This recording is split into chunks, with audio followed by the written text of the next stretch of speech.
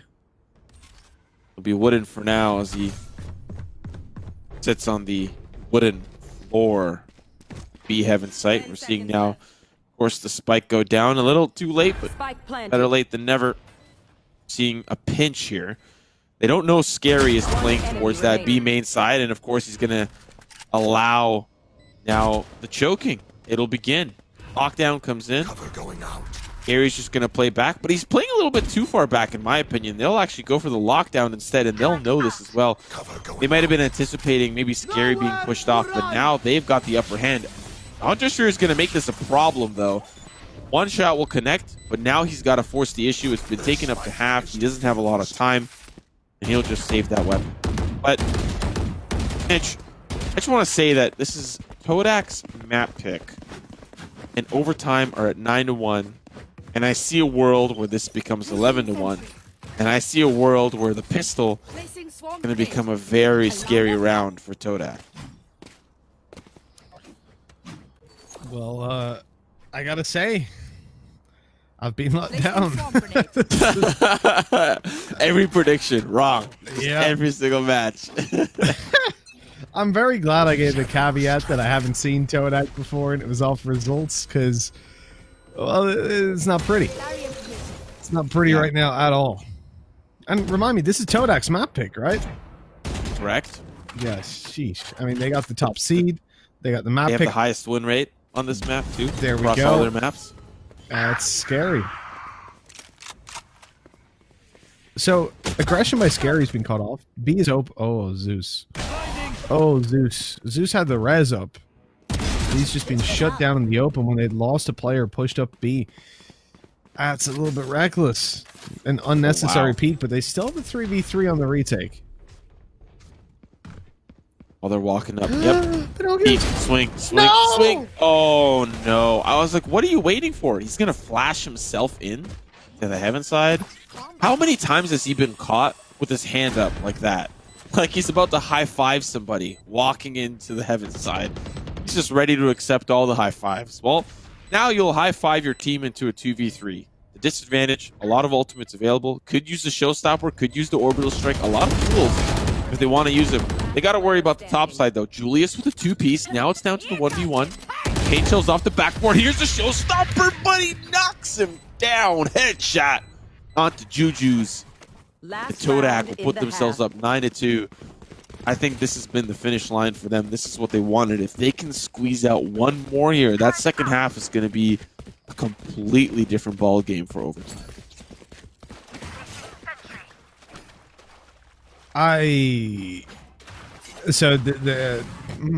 Okay. It almost backfired on Todak. They had 3 ults, as you said, Showstopper, Rolling Thunder, and Orbital Strike.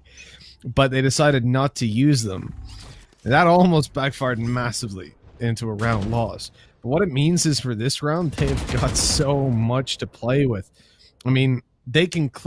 I hope they use them before they go out for these fights. Like, Breach is battling middle. We've got an Orbital Strike. Breach is going to be traded. Yeah, congratulations. You've wasted a Rolling Thunder. Why would you not pop the Rolling Thunder? Your Brimstone can then ult down into rope and it's a guaranteed kill. But they've decided, nah, let's play this game on hard mode. Well, they do trade the res for it. They trade ulti for ulti. Both ultis won't get used when they could have been. That's kind of the drawbacks of playing Battle Sage. You got a res, but you're also not alive to use it. Spike's being planted on the A site. Spike planted. Of course, you're seeing the defense start to funnel on over. And they're playing tight on the site, but there's a player that's going to lurk through the ropes, and that's going to be the big X factor. If they lose all their bodies here on site, they have to worry about the Sova coming in. I know exactly where you are. Juju's not able to get it done. This is big by Brimstone. He's getting the work. Todak. Last player standing. Only 1 player left to deal with. It's scary. He's got himself the first. He's swinging out for a little bit more, but didn't know about Balto up close. And so 9-3, we go. Switching sides. I didn't know Balto was a part of a huge Italian. This is Portuguese football. That's what he's at. Balto! Golazo! Man, that's the craziest thing. Like, I don't watch football. I watch American football, but and in Ireland we refer to it as soccer. I guess it's similar to you guys. You say soccer, right? Yeah, we do too. Yeah, we get a lot of shit for saying soccer, but because we have our own Irish form of football called Keep it Gaelic cool. football. That's how But- you survive. Yeah, like if you ever watch the Premier League or whatever, they're kind of just like, oh yes, Ronaldo to this guy, to that guy, to that guy. Oh, there's swapped over control, and then you watch like the Portuguese one, and these guys they're on some serious drugs. Like they're just like literally the whole thing is they're just screaming at the top of their lungs. It's amazing. It's like hype as hell. It's just a bunch of dudes in shorts kicking a ball around a field, but they're making it insanely hype. I love it. Same thing can be said about any Brazilians or Spanish speaking casters or Korean speaking casters. Man, they bring so much energy to like any game that they cast. League, Rocket League, Fortnite. Man, they can make chess feel like it's the most exciting thing on the planet. Yo, Japanese Valorant, that shit is hot. Those guys are going crazy. Like, I love it. I saw a play-by-play that was like 3 guys just screaming, but you could tell they were actually saying things as well, like not incoherently. I mean, incoherent for me because it's surprisingly I don't speak Japanese, but yeah, it was pretty unreal. I love that energy. Well, currently the energy of this round seems to be a little bit of a scary one, as 𝗧cie gonna find one. Scary himself is gonna be put in a little bit of a tougher spot, but it's a 2v2. Spike needs to get planted, and it's in a tough spot. The headshot's really gonna secure this round, but he can still get the spike down. It's just gonna be difficult, and you can't do it if you're dead. So that's gonna seal that round. And of course, it is 𝗏𝗏 coming back. Really going to put themselves in a 9-5 position. And back onto that casting conversation, I can speak fluent Russian, and I've listened to Russian casting Valorant. And I'm not going to lie, it's very soccer-esque. The way that you described the English, it's just like, oh yeah, wow, he goes for the defuse. And it was very masterful because, you know, double peeked or he wide swung or whatever. Like, it's not very hype. It's informational, just not very hype. I can imagine that, like, you know, in a British pub, for example, someone scores a goal, everybody goes crazy, beers flinging everywhere. I can imagine, like, the Russian version, when the Russian World Cup team scores a goal, and everyone just goes, yes, he did score a goal. Yes, good, good. We are winning now. Yes, good, good. Oh, we win World Cup. Very good win. We want win, we win. Yay. That's, like, the most you get out. It's, like, a very blunt yay. That's when you know the Russians are going wild.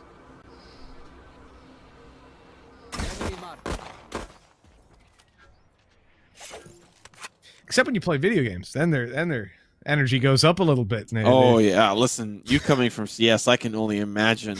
I can only imagine what you've had to deal with. I feel bad. I feel bad for yeah, definitely. I agree. Hey guys, you know, let's have a good game, and then whoop, okay, all right. A 4-letter, 5-letter combination. Oh, the shock dart. Where did that come from, 𝗧cie? Oh my goodness, this is sweaty. Somebody get a towel. The sauna's here on the A site. Got to get all cleaned up. Absolutely disgusting round. I don't think we're gonna get a replay of it, but 𝗧cie, as we were talking about Russians, gets a disgusting 2-piece shock dart with his Russian shock dart. But I think the more we talk about Russians, the more 𝗏𝗏 action we're gonna see, because this man, 𝗏𝗏, he is from Russia. He's Russian. He's the only Russian agent we got.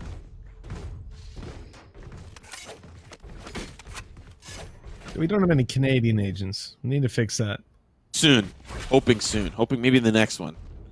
No, maybe the next one. He's Japanese from what I've heard. Not from Riot, so I'm allowed to say that. Okay, well, the next one. The next one after. Yeah. Maybe we can just get one just called 𝗏𝗏. I'd be down. Listen, I'd be down, but you know, first step is Riot reaching out, using my likeness. I have to sign NDAs, you know, these forums, all that jazz. Maybe you already have. You just can't talk about them. Oh. Yeah, that would be the big brain play. That would be the big brain play. Making you believe that I haven't signed anything, but I have.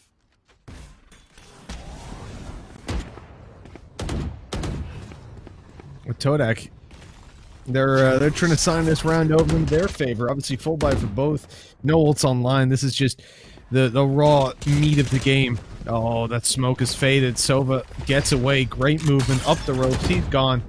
He is out of here. But they're pursuing. They're not giving up on this one. Teammate's gonna go up. Flash goes around. Here we go. Popping it off. There's the near side. They know there's a player there. They're just applying pressure, though.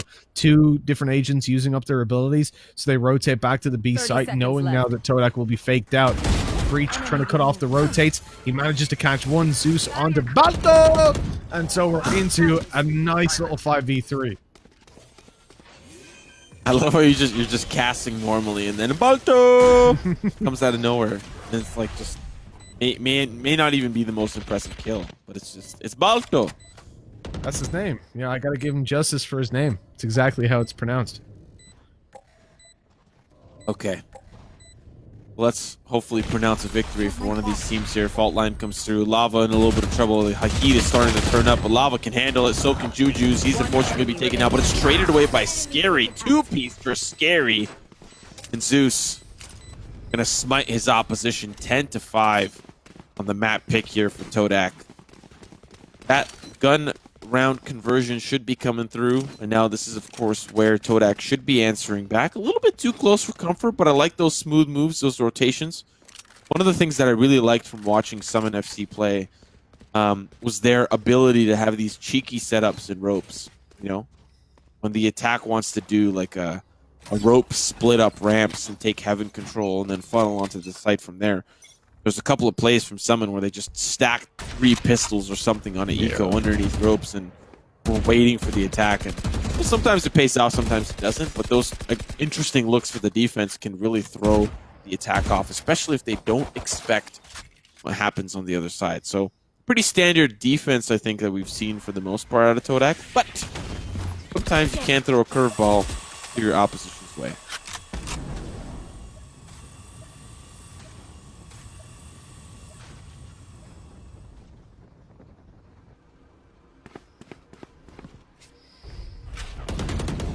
Well, 10-5. The scoreline looking good for overtime, but they really need to follow up on the conversions. You've got a Hunter's Fury online on split. Again, very rare to see that. Look at the flash that's in play. The breach down to the B side. He's ready to flash up and allow Brimstone to push around. But oh my! He has just been absolutely ruined. Wow. This is And ridiculous. 𝗬𝗎. Yeah.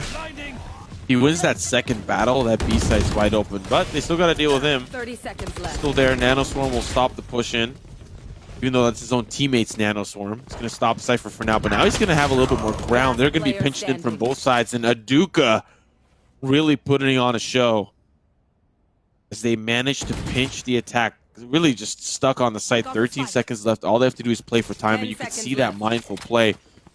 That spike's going to get planted regardless. Here comes the Hunter's Fury. It has to get stuck. There's really no way about it. But finally, the commitment of resources, 𝗏𝗏 going to put themselves up 10-6. And that defensive half really starting to come online.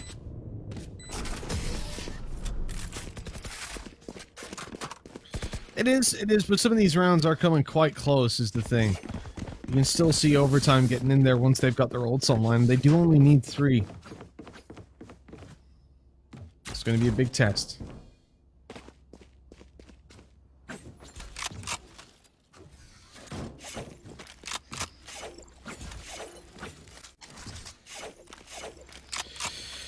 So, for 𝗏𝗏, you look at their Hunter's Fury burned up, but they've got Rolling Thunder. Do we see this used in a defensive manner to try and stave off some attacks and get them back into sites on retakes? Or sometimes you'll see it used aggressively, and I think especially when you've got a raise in play, the ability to blast pack up and follow through. I'm a massive fan of the aggressive Rolling Thunders, but it looks like this is going to be a much more passive approach to it, mainly because there's no noise outside of B. It's the A site that's under pressure. Overtime pushing on through. Dart not quite connecting, so Subby doesn't have full info. Can't go for the spams through the smokes. Overtime are just stalling. They've got heaven control. It's risky at this point, though. Without anyone around middle, you can always get flanked out from rope room. They have no utility down, like if they had a Cypher or even a Killjoy util down there to make sure they can't be flanked. So they have to push eventually, and you can see quite quickly they make that decision to just rush down to the site. Only good for the opening kill, though. Yeah, but the Heaven members are really starting to take some of that control back. 𝗔𝗎𝗎. I thought he was as good as gone. He does end up falling to 𝗏𝗏, and 𝗏𝗏 will continue Zeus gonna find one. Here comes the boom pop. Balto! Balto!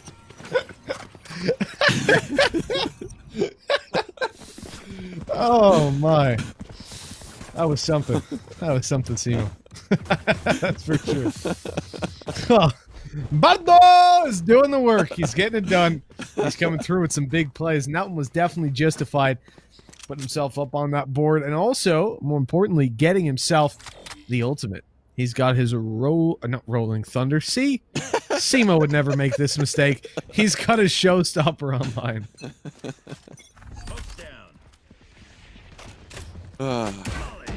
Okay. 10-7. Ultimate's online for overtime. I definitely don't want to take it to overtime. I'll tell you that much. That's where things start to get a little scary. But you're guaranteed credits, so I guess it's not that bad. Todak clawing their way back. Overtime need 3. And Todak need 3 to catch up. And it was in this half that we expected Todak to come back, but really that first half was brutal to watch. Just time after time. Overtime was prepared. Now, we had a little bit of a different look. I liked the Cypher Sova setup on A site that they ran last time, but I don't blame them for switching things up. I just don't think Sova and Breach are going to be able to hold this push off successfully.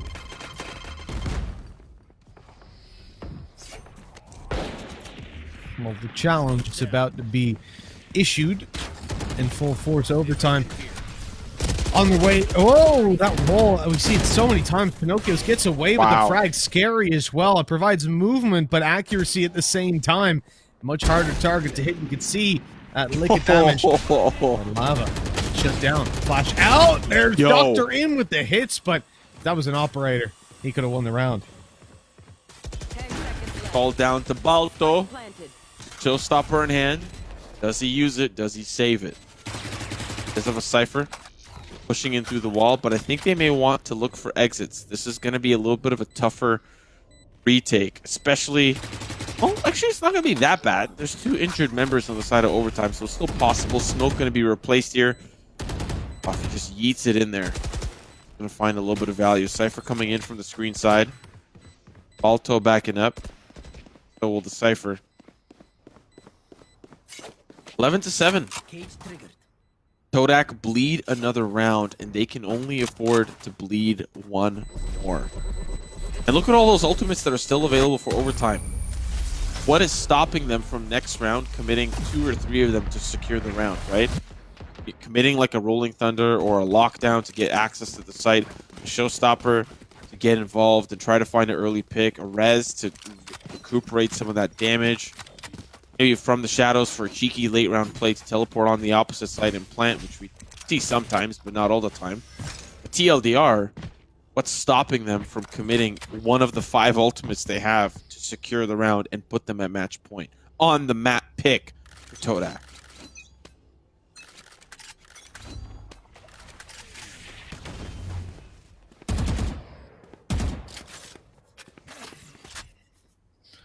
As you said, whole bunch of ultimates attacking side.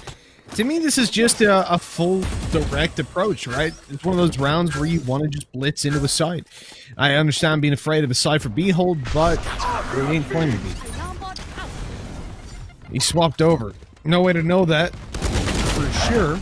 The Rolling Thunder, good counter with the Molly going down. We talk about Sage as a counter for Breach, but obviously Sage in this instance on the attacking side. I like the... Ooh, what are we doing here, Juju? I thought he was going to go for heals. I thought he was going to rotate into B main, but it looks like he wants to come up on the flank in heaven. That's a ballsy, a risky play, but it might pay off. Good wall as well, and a smoke to follow up, allowing Zeus to get up there. Oh, they want the res, but they're going to have to fight for it. Oh, they're going to have to fight for it. Todak going to push into the heaven side. Juju's scary. Oh, and just blindly. Let me just check all these different corners, shooting fish in a barrel. The fish is dead. That's always fantastic when you just tap in the smoke, a couple of different positions, get a kill. You absolutely love it.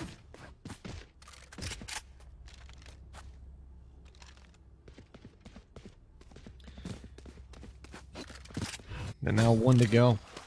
5 in a row needed for Todak, and that's more than they've managed to chain together.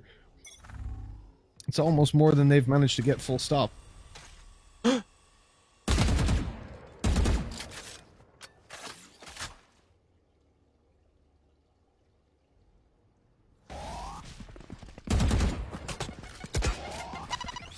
And Kodak really fighting for this mid presence. They just want to find some picks. The paranoia is going to be good. There's a flash as well. Juju's going to throw a paint shell, but they're going to try to at least respect the showstopper. And unfortunately, we'll find Pinocchio.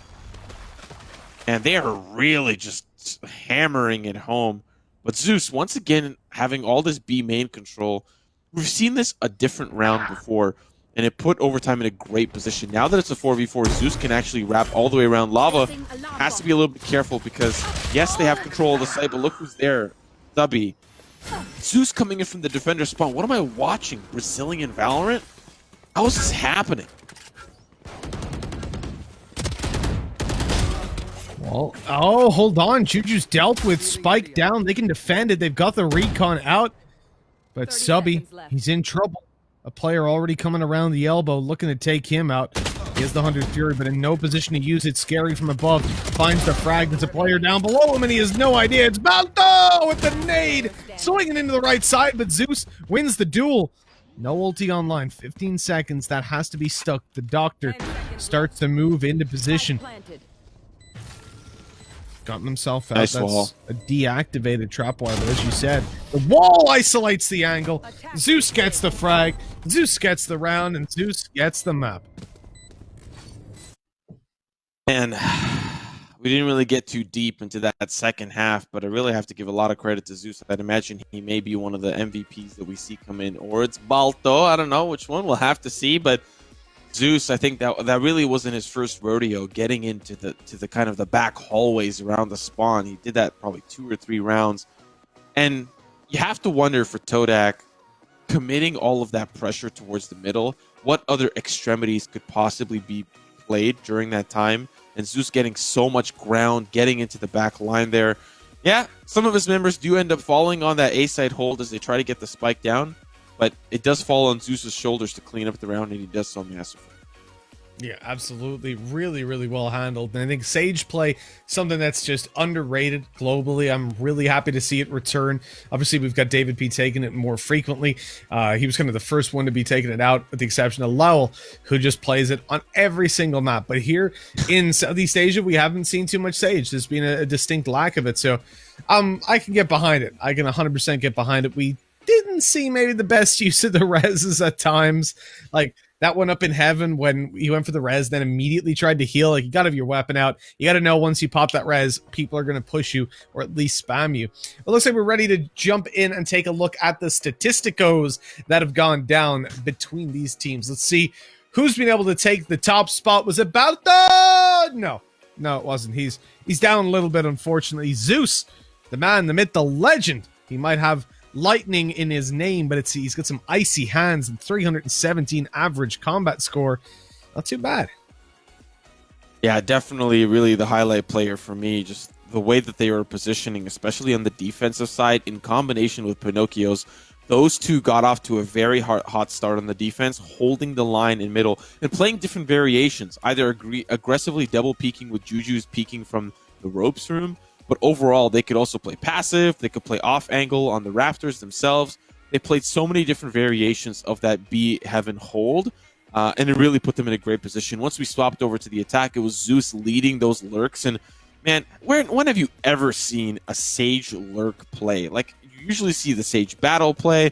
You usually see maybe a Cypher lurk or some sort of duelist lurk or an Omen lurk, but you never see the Sage lurk. So he really filled some incredibly interesting shoes and found a lot of great opportunities for his teams. And we'll likely see him on the next page because he's got the top first bloods. Yes, he does indeed. And it's very valuable having a Sage that can take those early fights as successfully as what we've seen from Zeus. You know, having that kind of an early say in the rounds gets your ult points charged. You're seeing 24 straight away for Zeus. You know that he had 3 to 4 reses. That's without his deaths taken into consideration. That's without his ult orbs as well. So really massive stuff. And we take a look at the stats. He's not only on the next page, he is the next page. He's the only one that's here. And not surprising considering his kills and his first bloods. Yeah, I also have to just highlight 13-7 is a very convincing win. Usually when you look at a half like that, at that second half, you would think that Todak would find some sort of momentum moving into that second half, the defense, where they'd probably feel a little bit more comfortable.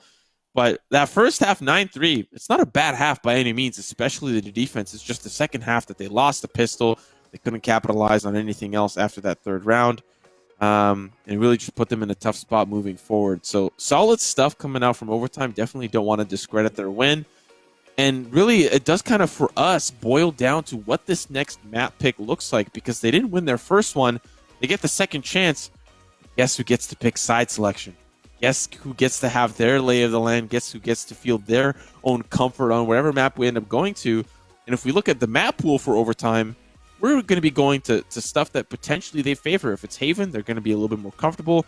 Bind, Ascent, probably would like the stats a little bit better, but, we'll have to see what is going to end up being that second map. That we will. When it comes down to the map pool at the moment, we don't have Icebox in play, obviously, so there'll be none of that messing about. But what I'd love to see is if we jump over onto, I think what we've seen all the maps today, right? I mean, 3 BO3's gone by. We would hope this was so. the first split that we've seen, but yes, outside of that, we have seen all the maps. Yeah. So there's nothing that we kind of need to fill our broadcast bingo. I guess I'm down for a little bit of bind. I think it's always fun to see some bind in play, but it's up to the teams. They get to decide. Sadly, I don't get to pick. I wish I did. We just play 3 splits in a row.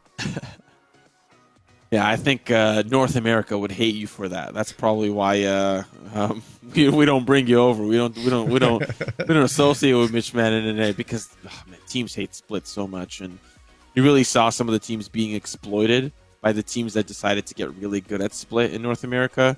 But some of those styles were just blitzcrank styles. They would just hit sites really fast, and teams that couldn't really defensively hold properly would just get overthrown and overpowered.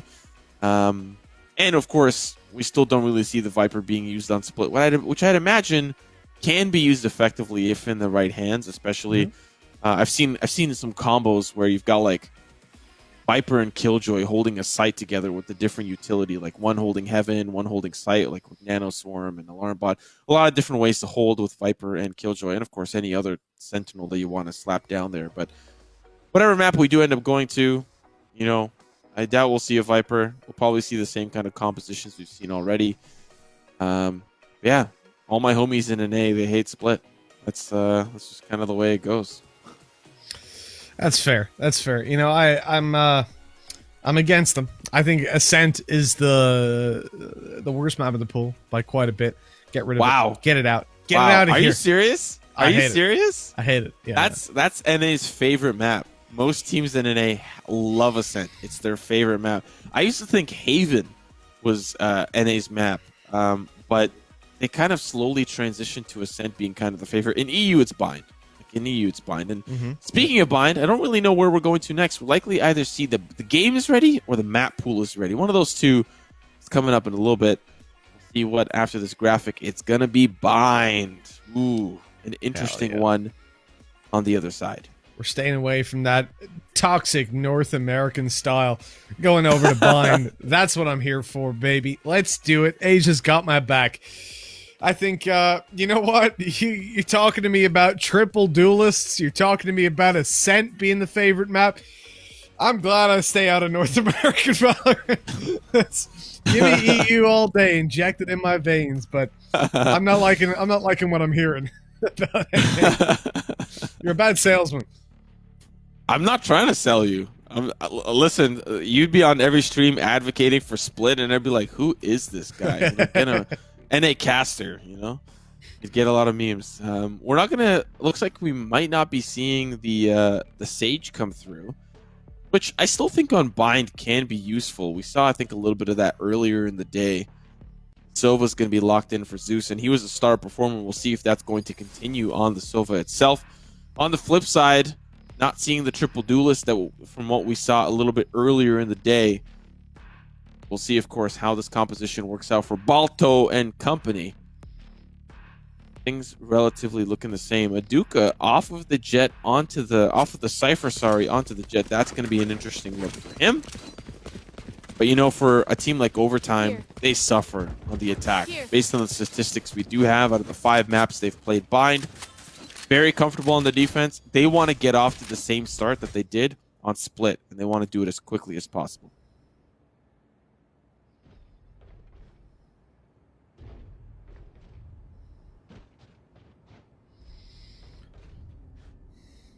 Well, I don't know about you, Simo. I'm having a couple of issues with the feed. I'm just going to quickly give it a refresh. I shall be right back.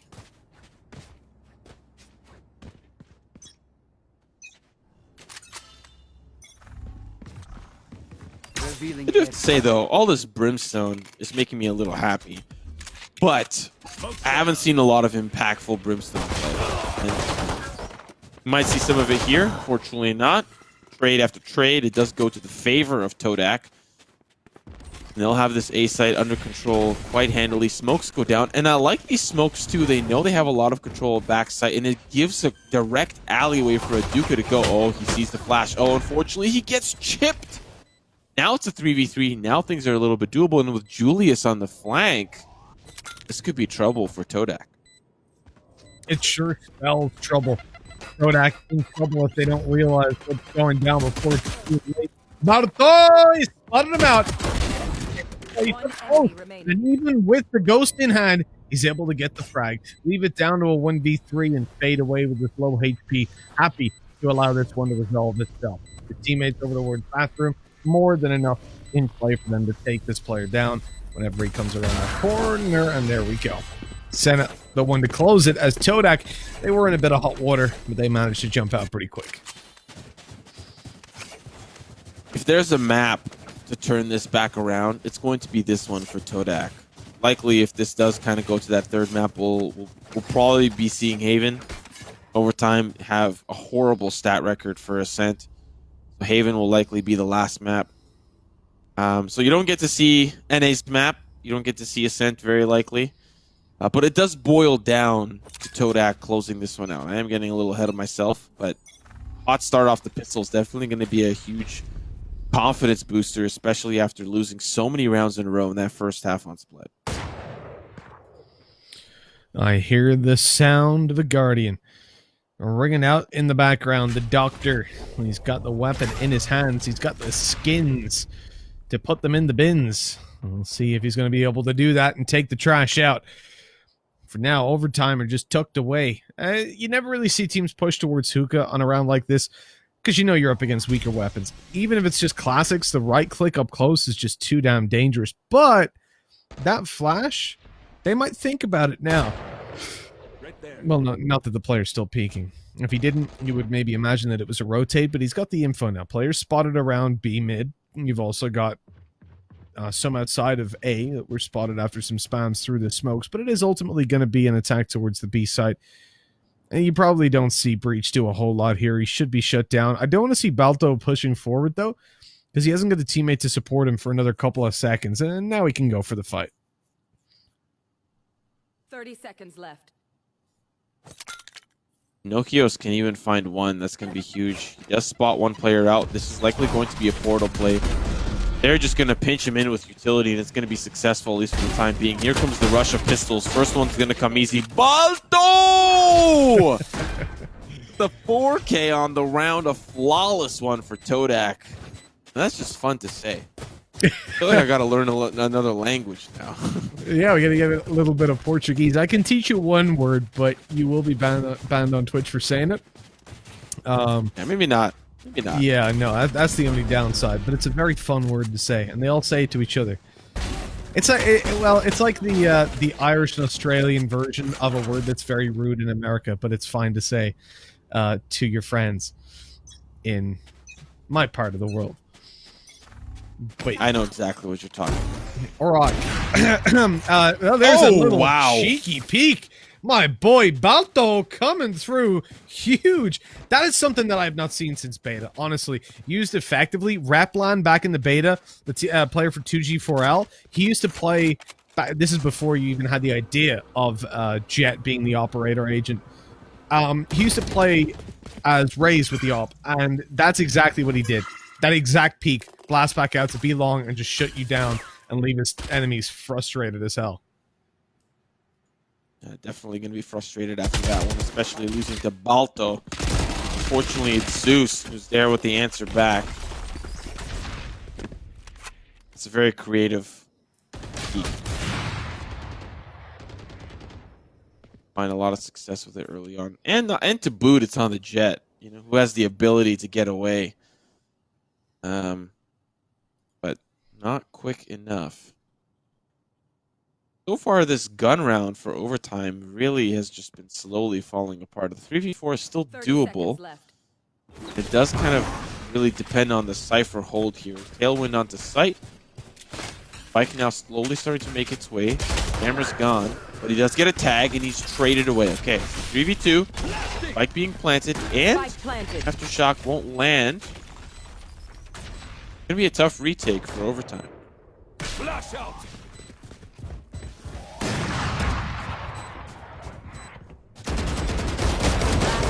Scary. He was in trouble up close. He couldn't quite get it done. A nice little swing out for the double kill. 𝗏𝗏, despite the previous being their best map, they're actually putting up a pretty good fight on this one. Has to be said. Split is just one of those maps. You know, you never know what you're gonna get in them. You know, it's like a box of chocolates.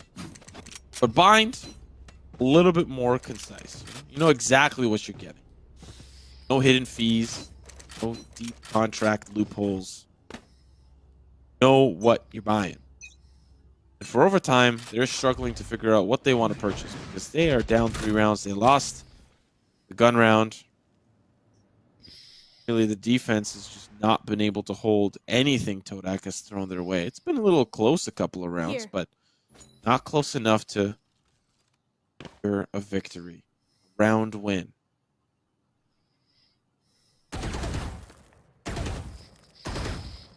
The Bucky in the hands of Juju's looking to repeat the success of some of the previous gameplay, but the opportunities are not presenting themselves. 𝗏𝗏 have a really patient default that they've been running pretty much every time they're against some form of weaker buy. They're not allowing these Buckies to take any form of advantage. Pinocchio gets caught on a longer range duel. Zeus is thinking about swinging. He wanted to do it, but it looks like he's decided against it until that smoke went down. Again, pushing through just a little bit too risky. This is like it's a game of chicken. You know, who's going to make the first mistake? And Scary, well, he's managed to evade both of those flashes, but he's only good for 1 kill. 30 seconds left. Zeus on the eye does get taken down as well. Spike being planted. Looking at round number 4 here for 𝗏𝗏. Team members going to pinch in from both sides. Bringing in some rusted spoons to the potluck. There's an upgrade. Golden spoon going to find frag on 𝗏𝗏. Oh, one of those blast back shots. Oh, Juju. 1v2. Doable. But Spike's ticking. You don't have a lot of time. You got to move. You got to get active. 𝗏𝗏 finding that challenge, finding that engagement in lamps. 4-0 start, and it does look like we'll still be able to buy here for overtime, but the economy is going to break right here, right now. They will not be able to buy effectively in the round to come. So you win here for 𝗏𝗏, and you find yourself at a 6-0 start. That's where you really start to kind of get a little bit afraid for overtime. But we also have to consider that they've got a match in the bag. They can really afford to lose this map if they really want to. Which they don't. They don't want to. But you can't help it sometimes. I mean, that is the big factor, right? The fact that you, at any point, can see overtime just bouncing back because they don't have any sort of negative mentality to fall back on. They've got the lead. They've got everything they could possibly want. If you're 𝗏𝗏, you've got those 5 ults to really just secure you. You've got 4 ults to secure you the round. Because Hadouken's just been Hadoukened. He's out of it. He's gone. He's been set ablaze. And look, the attempt at pushing into hookah, you've got no control now still. It's the slow default that we've seen again and again, and there it pays off. Balto able to shut down Zeus, pulling it back into a 4v4, and they're slowly going to move their way and make their way towards that B site where only a solo Cypher remains.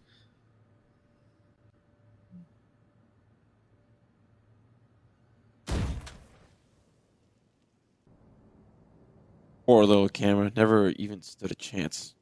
Pick on 30 someone your own seconds left. size, Doctor. Okay, you did. I'll give it to you there. But Juju can hold the line. And that's going to be a save. OT, they know that the economy's broken in the round to follow. They also have to realize that they are not going to get a lot of credits because they are saving their weapons. They're only going to get,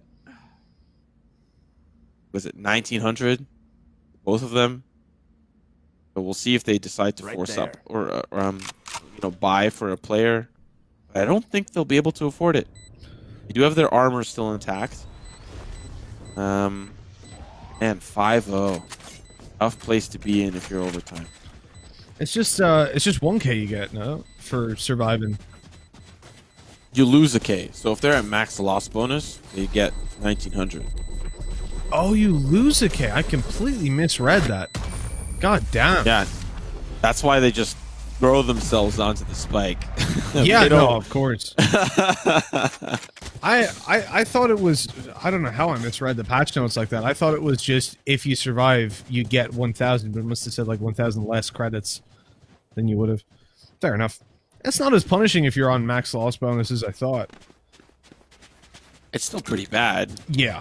You're putting yourself back down to the first loss bonus. That's pretty much what you're doing. Which I'm assuming that's why it was designed that way, right? But if you're at like second loss bonus, so 1,400, you're getting less than the lowest loss bonus. Right here. And that would not be a great position. But we've seen a lot of picks go to the way of Todak towards the shower side. And so overtime are like, well, let's just commit 3. Got a Blade Storm there because they can't really buy for everybody. That op is posted up towards that B side. Because they're not even really interested. And this Recon Bolt, if gone unchecked, well, they'll be able to take it down. So they know one player's there, but now the Owl Drone will really seal the deal on who is over here.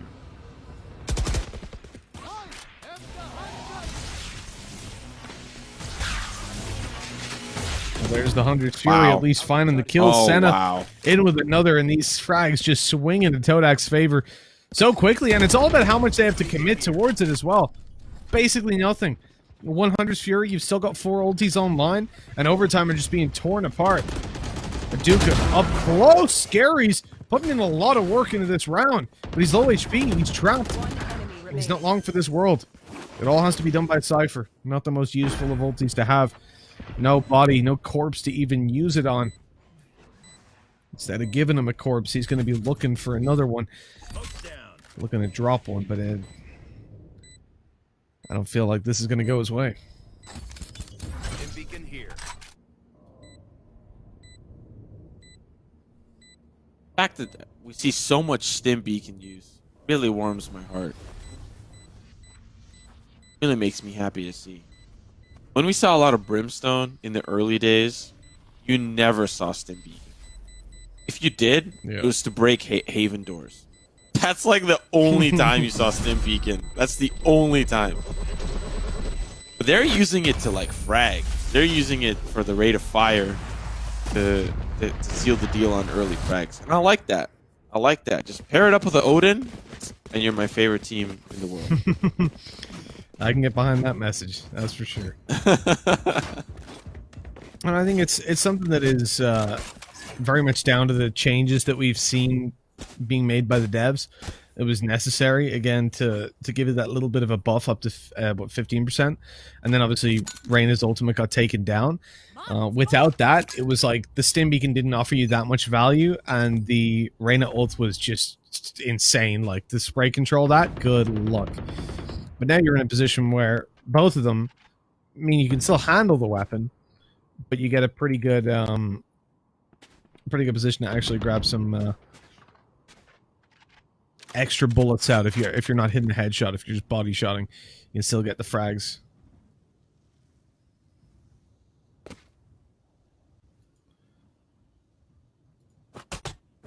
Balto.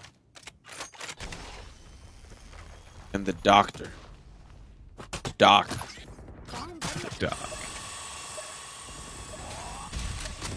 This is a very scary buddy system, but they both survive. Will they try again? Got 2 more flashes, so he definitely can. They fault line the octagon and they back off. I don't think they were able to hear any of that noise either. A lot of ultimates in play here for overtime, but if they die, they can't use them. And that seems to be kind of the trend that we're seeing here. 6 rounds in a row, players have been falling left and right to these early engagements. And I don't really know what could be different for overtime. They're just losing battles. Not utility is nothing. Okay, well, they won one there, but we traded. Just Fury coming in, and it's going to tag a couple of players. This is going to be juicy. Can he find another one? Oh, no, he can't, but he tags at least one, finds at least one. It's still a 3v3. Oh, you're in trouble. At least you get your ult down. You trade. Yes, you do. But it's down to the 1v2. This is not a position you want to be in, but they don't have time to plant. Beautiful stuff. Yes. Overtime. In probably a fashion that they did not want to win the round, but they do. Well, that was certainly an interesting way to take the victory. Not so repeatable. You'll take it when it's offered. For Todak, the ultis are still well and truly in their favor. They've got a lot to work with. Individually, they seem to be popping off more so on this map than overtime are able to match up to. But again, we have to take into consideration the attacking side and how favored it is on bind in general, especially at this level. If you can see overtime approach up to 5 rounds, they should be good, but that is a big ask, considering they've struggled so much so far. Juju's able to open this one up, though, and Duka caught in the open. The angle of Juju's not quite expected on the close left, and the cage went down that little bit too late. So the man advantage does go to overtime, and the question is, what are they going to do with it? Here's those smokes we said were missing on the previous bind, the one-ways that Scary can't really capitalize on, but his teammates on site can. I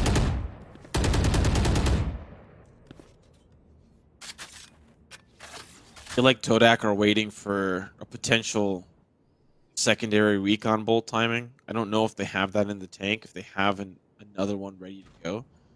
But that just might be the tool that they want to use to engage.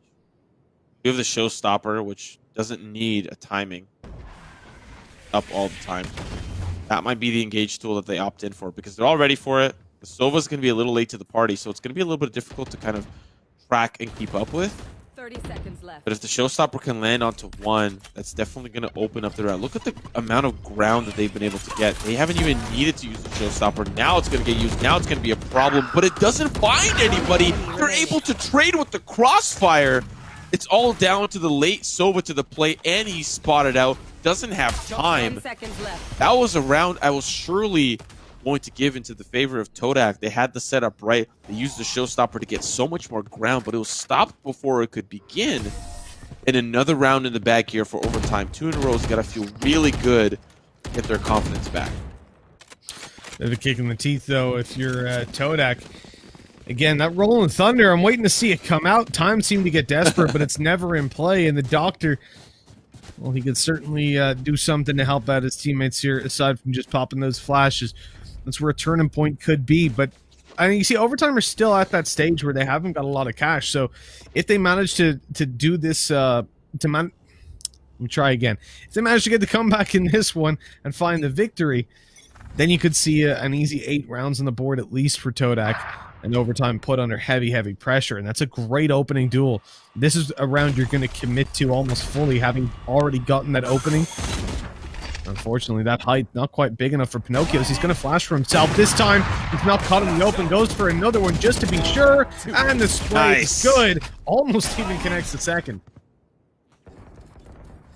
Both breaches are just going to battle it out. And Pinocchio's going to win trade after trade. Except it's not being traded. It's just being won. 2 players remain for Todak. Early pick did go to the favor of Balto, but really Pinocchio, the hero of this B site, finding those 2 picks is so crucial, especially that second one, not with a flashpoint. He used all of them to try to find that last player. He just won the straight-up duel. And then, of course, we panned over towards the short side, where an op battle did go to the favor of Juju, sorry. Who played aggressive in the cubby early on, got that space early. And so now it's just down to 2 final players, which it's still possible, but considering how much ground and how much value Pinocchio has found in these picks, it's going to be difficult, especially with 4 players. But it's doable. Never mind. But it was doable. It was, for sure. It was. It was. It's gone now. Well, that's a shame, but that's how the cookie crumbles. 6-3 despite a good opening. That really nice refrag from Breach, pushing out on long. Really what gives them a road back into that round. I'm gonna give big props to Pinocchio's, but guess what? Rolling Thunder is still online. It's gonna be online for the next 10 years on Todak. Yeah, I feel like at a certain point, because he's held onto his ult for long enough that he would have it again already. If he popped that, and this is what I want to see from teams, is going, okay, we've got this ultimate to play off of, let's just use it. Let's go A, let's pop it out on site, clear out lamps, easy stuff. If he died and didn't get to use it in this round, I think I would have lost my mind, because that means he's getting max 1 ult per half, which it's just not good, and they've managed to Stinger open. That's quite an entry. They used a lot of utility to get it, though. Aftershock, fault line, smoke. I think they used the fault line.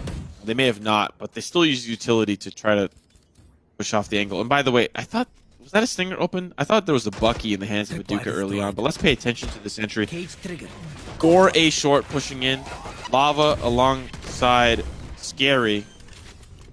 No orbital strike, no Molotov, nothing in use here for Scary to try to deny this push for this plant. Lava in a little bit of trouble, and he's going to get taken down. Round slipping away from overtime as Juju and company have made it to the site. Unfortunately, they're just falling around left, right, and center. Balto's got an op of his own. It's going to be a solid hit for Todak. Really, overtime just could not find the right footing.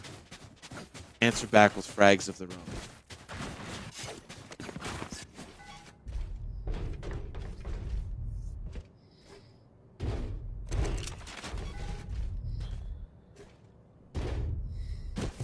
There is a whole bunch of work to be done before we finish out this map. And as I said, if we hit 5 rounds for overtime, that's where I start to feel very good about their capability. Right now I'm noticing a Rolling Thunder and an Orbital Strike positioned on opposite sides of the map. And these 2 ultis, again, they can do so much for you. Especially when combined. You're guaranteed essentially to clear out lamps and get a kill if there is someone there. Doctor takes a frag. That's an ult point. Oh wait, he's had his ult for the last 10 hours. Will he use it to execute the B site though? Oh, no. Oh, beautiful from Zeus. That'll nullify a lot of that early pain. And well, that's 3 kills on the round that he could have used for the Rolling Thunder. Neural Theft's going to spot players out. Scary now knows that if he peeks that, he's likely going to be in trouble. So he can just hold the off angle or play close. Likely going to play close. Unfortunately for him, that's 4 points on the ult that Doctor could have used. Now Spike's being planted. Doctor's just going to hold the angle. Wow. 5. Ult online. That'd be his like 3rd ult of the game so far. Where's he at? He's got 10. My man has got 10 frags, 6 stats. That's 16 ult charges minus any orbs. He literally would have had 3 ults, but he hasn't used it once. This is what I mean, like, even if you're just going to use it to find an entry, if you know that you're going to be the first guy in a lot of the time, don't just hold it for those retakes. Try to actually find your team openings, otherwise it's just kind of pointless. Now, I know they're up 8-3, but the thing is, it can always be better. And I don't want to see this... Well, that was interesting. I don't want to see this to the point where you just go, oh, screw it, I'll chuck my ult in here and see what happens, because it's the last round. I want to see it used smart. But we're still not seeing... Oh, what's going on? They've pushed the site without using a single ultimate on what is the final round of the half. Doctor's Oh, dead. wow. He didn't use his ult once this whole half. He's had it the whole half. Oh. Help me, Simo. Oh, I wish I could. Oh, they used one. They'll use one. They'll use one. What is going on? Hey, there we go. Look at that, Subby. He's used the ult more than Pinocchio says. Our Doctor. Like, I just don't get it, man. 16 ult charges he got across the space of that that first half. You think about the kills he would have gotten if he popped his ult and rushed in afterwards when you're going towards the likes of hookah pushes. Beyond me. Absolutely beyond me as to what was going on there. He's just playing Breach for the flashes. Oh. And it's in the name, the Doctor. Maybe he thinks he's playing Sage. Can't res anybody, so he's pressing it, but it's not working. Almost definitely not, but yeah, maybe. It's like, wow, my slow orbs I'm trying to blinding find people. some, yeah. Really weird. Really shiny. Shiny. Oh man, well, here we go in Juju's again. We've seen this before, right?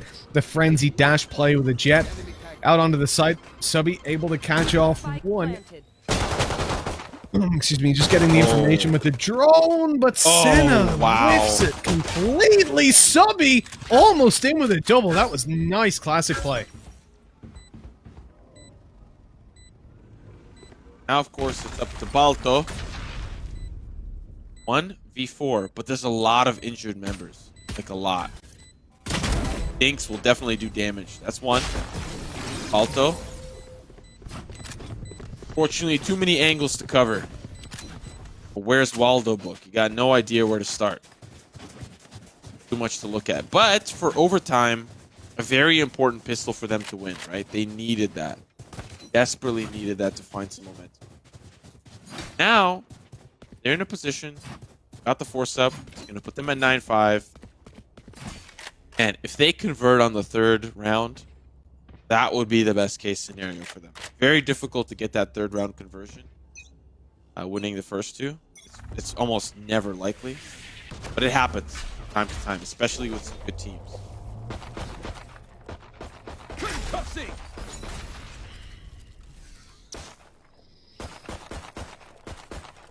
We said about the attacking side, we said about swapping over overtime. Definitely a team. Whoa, he dashed out of it.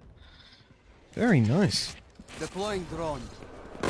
If he pushes this owl drone. No, he's not going to. Nice, that's one. There's a player right. Oh, right through the door frame. How to get those door frame structural integrity checks all good. Pinocchios and OTs. Looking like a flawless round. There's one player remaining. And he's in lamps. Unfortunately, he can only see darkness. Oh, he's going to find one with the classics. Still a couple more members remaining. He was the last player standing last time. He could not find his way out. They know where he is. They know where he's located. Here he comes. Ooh, hate to see it. But, pretty standard round. Let's see what the gun round looks like. This is the one that we've been waiting for. This will very likely decide how the tempo feels for the rest of this half, or at least to start us off.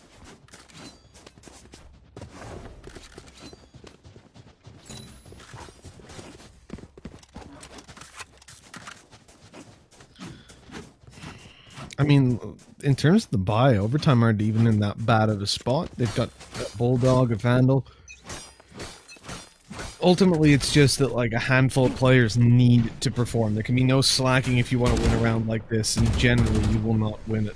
It's a very standard recon. The shock darts, not so much. I'm not finding anything for them this time. They're conscious of a player being towards the defender spawn.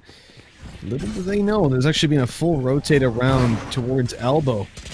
Juju's clears the site, finds it to be completely free. But at this point, they have to worry about that elbow playing. Even if they suspect one, I doubt they expect two. Oh, good tags. And the Roomba doesn't get any information. It's still very doable. But With 𝗏𝗀 finding one to trade. Oh, Sandra back. Now it's a 3v3. Things are looking a little bit better. The 2v2, very possible. Shots gonna be good from Juju. Down to the 1v2. And Scary's gonna find it. You rarely see these conversions, but the retake was did. They could not push through the smoke. They were afraid to push through the smoke. 𝗏𝗀 tried to find some value, hopping up onto that little ledge there. But wow, that's actually going to put overtime potentially at 9-7, really narrowing that gap against Todak on this map. Yeah, absolutely. The gap is starting to close in bit by bit. The 9-6, 3 rounds between them. Overtime, get their ulties online. Let's see if they save them for the entirety of the half. And Todak, we know they certainly will. The cam out, doesn't spot anybody, and look at that recon. It's absolutely terrible. It lands behind the fountain. It gives you no info. In fact, it gives you fake info because you think that it's clear. You think that they couldn't possibly be this close already. And oh no, the timing! Juju's catches a player with his knife out but doesn't realize. Dash out. 1 and 2. There we go. The opening. So that round is lost. And that side is lost, I should say, off the back of that horrendous recon dart. One little whiff and the round's done. Ooh. Knives are going to connect, but they can't retrieve that weapon. At least for the time being, they kind of can, because there's a smoke kind of in their way.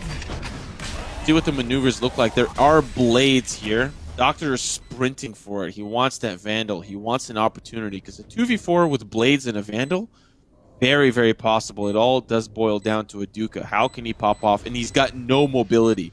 No updraft, no tailwind, no cloud bursts to get him onto site, and he's being sprayed out. He's got to worry about the 50s as well. Scary was in a great spot there, just in case things, of course, did get kind of hairy. And they did. Of course, Lava will find the elbow player before it gets traded. Scary will find another one as well. Look at that. 𝗏𝗀 back on the op. Senna back on the Odin. And they're on the defensive side. Well, not back on the Odin, but this op is going to be deadly for 𝗏𝗀. Especially on the defensive side.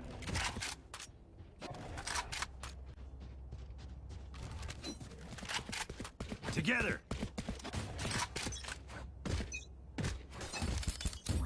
Stim beacon here. 2 to go before they tie up that scoreline. Overtime. I do like their approach of just spreading out. The one concern I have, the 2 concerns I have, one was that middle is not being watched or sought after in any way. Second is that they're running into an operator, but apparently Phantom beats operator. There you go. It's like a messed up game of rock, paper, scissors. Here. Yeah, it was definitely surprising as you saw the operator tracer just go right past the person. Unfortunately, Phantom beats also Tailwind. As Juju finds himself in a little bit of trouble. One player stuck. He actually finds the trade as well. Not looking so good for overtime. But anything is possible with how we've seen these rounds pan out. Pinocchio's deep spot. Angle from showers, angle from vents. One player still on the B side in case any late round flirks come through. Odin's not going to be saying hello to his little friend anytime soon. But, One enemy remaining. oh, he's trying to escape, but oh, the support! And they call the portal. This is going to be a great opportunity for Stubby. He's going to have the angle in towards Uka to the expected. Oh my god, he's going to find one, but OT Lava. 3K on the round, gets the plant down. I don't think that'll be enough time for the credits. But 8-9. Holy smokes, what a match. We're already there. We're already getting it done. Overtime. Looking to take this one 2-0, 1 round behind. What, like the fact that Lava, so finding that last kill wasn't that impressive because they swung out, the shots were missed. He had lots of time to react, right?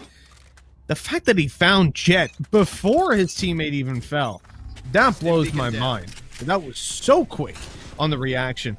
And they did something there that a lot of teams don't, which is the first guy kind of lazy peeked it, right? He swung, looked over, looked away as if he already knew it was clear. The second guy was still looking because he realized, well, there's not going to be anybody inside the teleporter looking out, right? So, Site's the only place to really worry about. Oh! Is that a rolling thunder on the attack? I didn't know that that was possible. This overtime have popped one, but they have lost a player in the meantime. Well, the side control for Juju's looking to be manipulated into a couple of kills. One already found. And the rest of the players just locked out by the smokes. Oh, this player in elbow, Pinocchio's needs to come up big.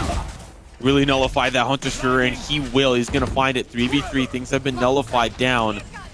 Of course, a lot of this utility. Here comes the showstopper, but if you already lost a player, that's going to be a player hopping into the site. It's the Raze, and another Rolling Thunder's being dropped out here, but Pinocchio's, he's got the flank. He's got the positioning now, but it's being diffused. He needs to be careful. There's one player, one more player behind the tuna can. It's traded away. The Doctor is in as he finds the two-piece, and Todak will regain their lead by 2, putting them up 10-8.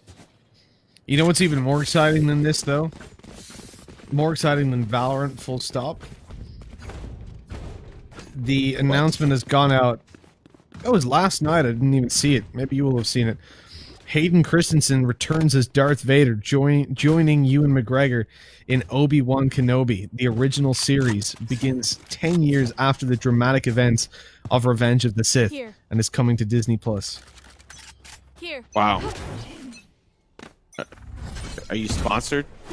You, got a Disney sponsorship package that I should know about? An NDA you signed? Or lack of signing? No, I'm just looking forward to getting another cheeky hello there.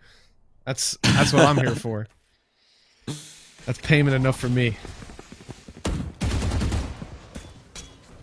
Ooh, okay, little Molly, little head peek afterwards. Juju's has been spotted.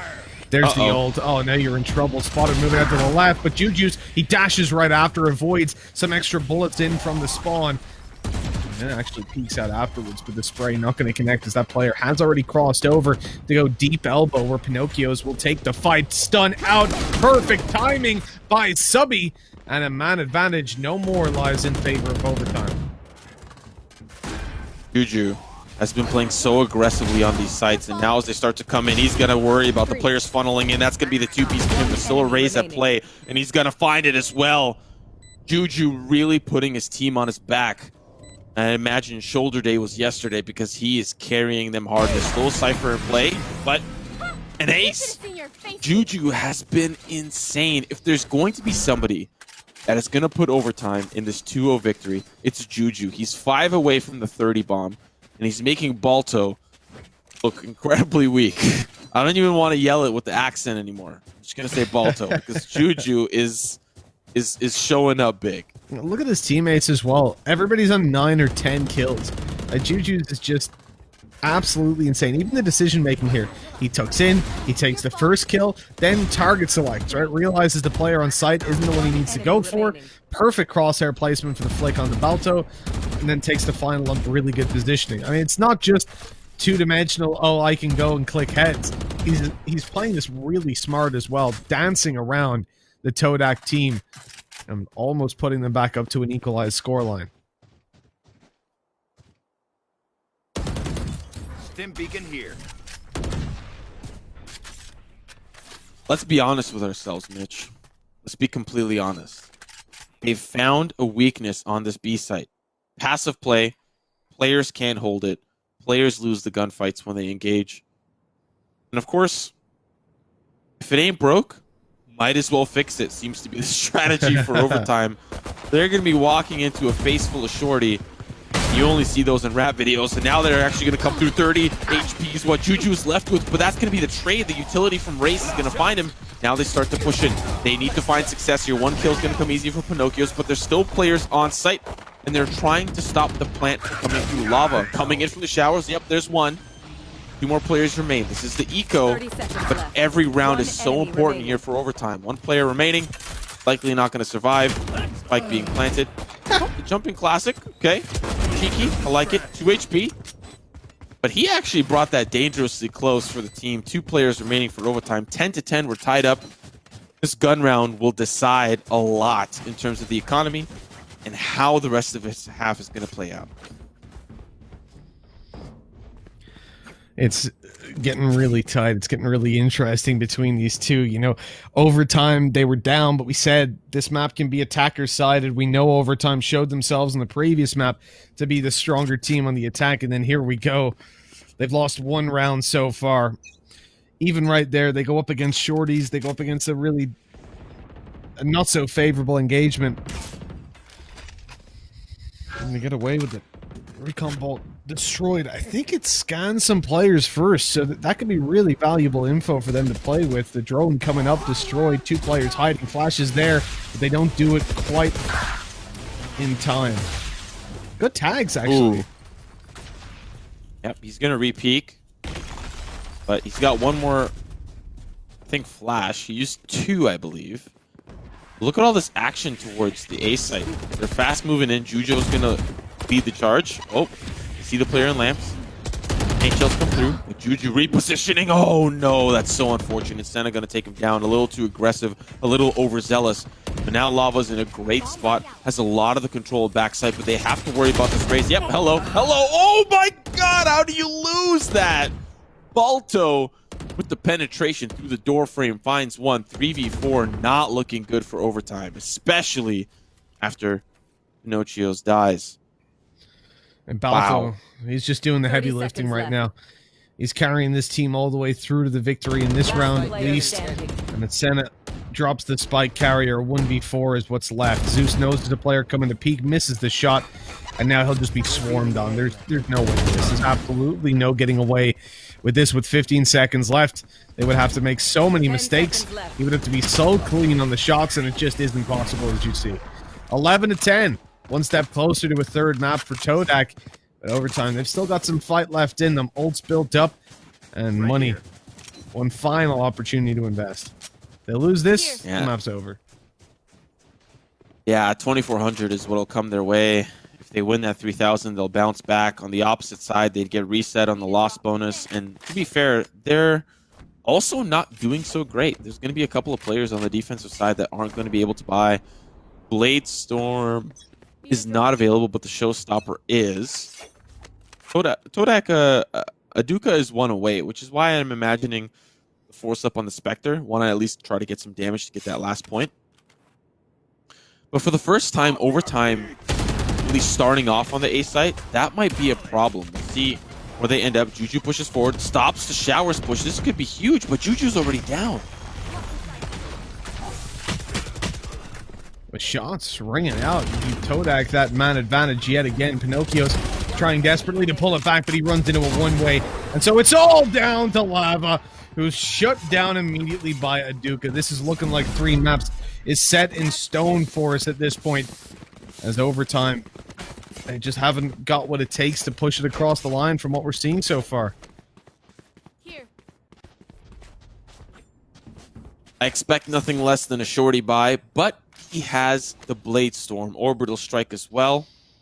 And honestly, this is one of those times where I call the B side hit, but I like the read here from Todak. 3 members on the B site, understanding that if they get blitzed on the B site, it's going to be difficult to retake. Those weapon upgrades will come through, and it's going to be very difficult for the rest of the team rotating from the A site to have an impact when 3 members are down on the B site, or if one pulls off 2 members down on the B site.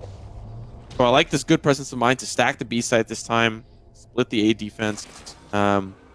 It's really overtime's last shot at an opportunity. It's possible, but it is increasingly more difficult with the utility and the weapons that they have.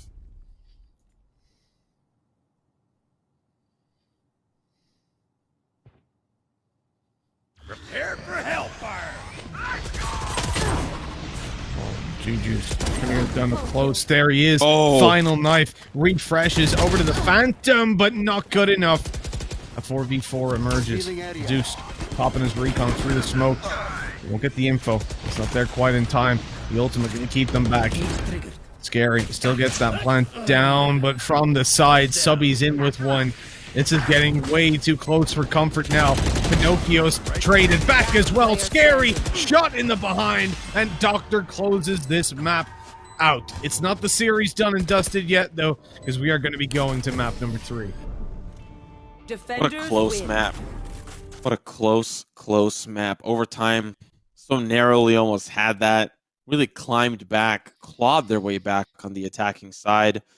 I wish I could see the timeline again. I think it was like,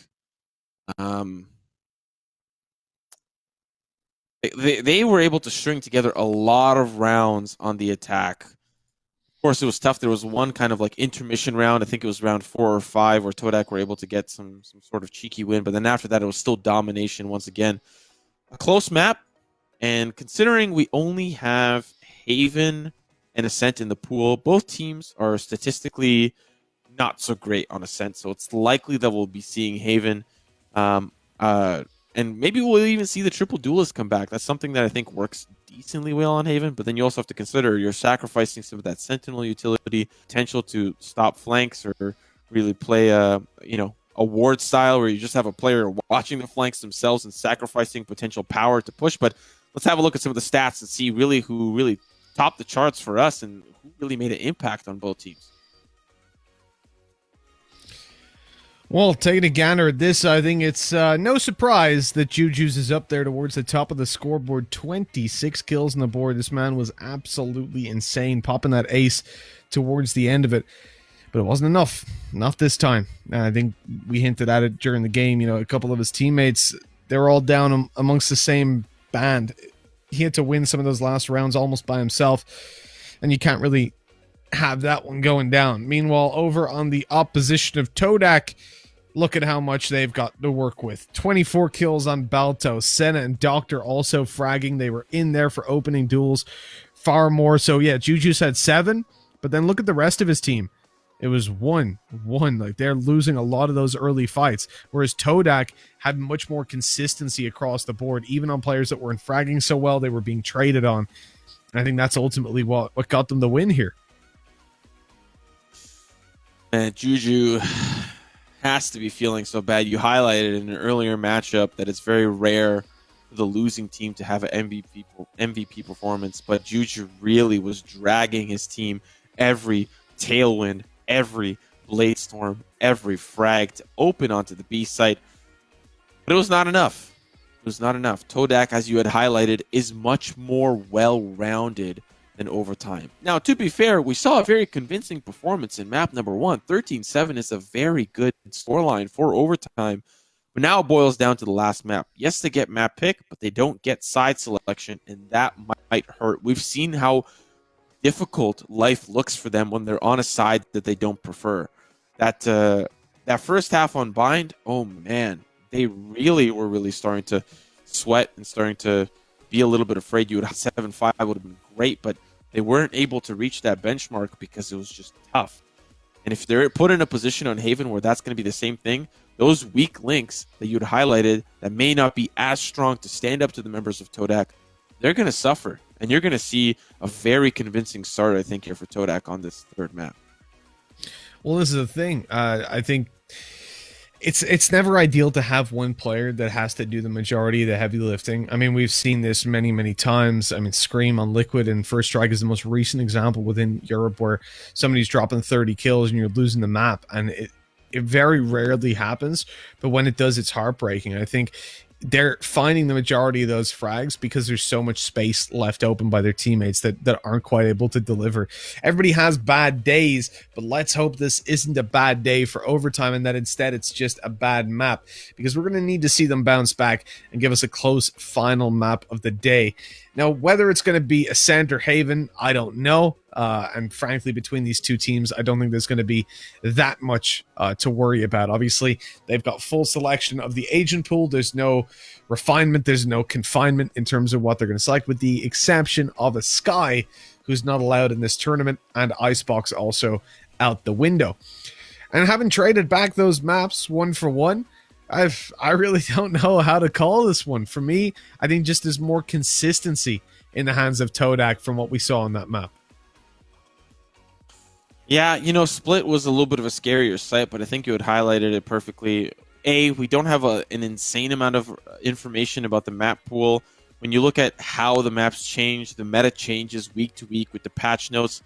Even if you were to look at a score line, a stat line from, their performance in July and August, you're not getting a really strong evaluation of how those maps play out for the team now, especially with the meta change and the meta shift. So regardless of me saying, this map is so much better for X team, it still could go one way or the next. We see that a lot in EU. We see that a lot in NA, just because a team is good on a map and has provenly beat a team on a specific.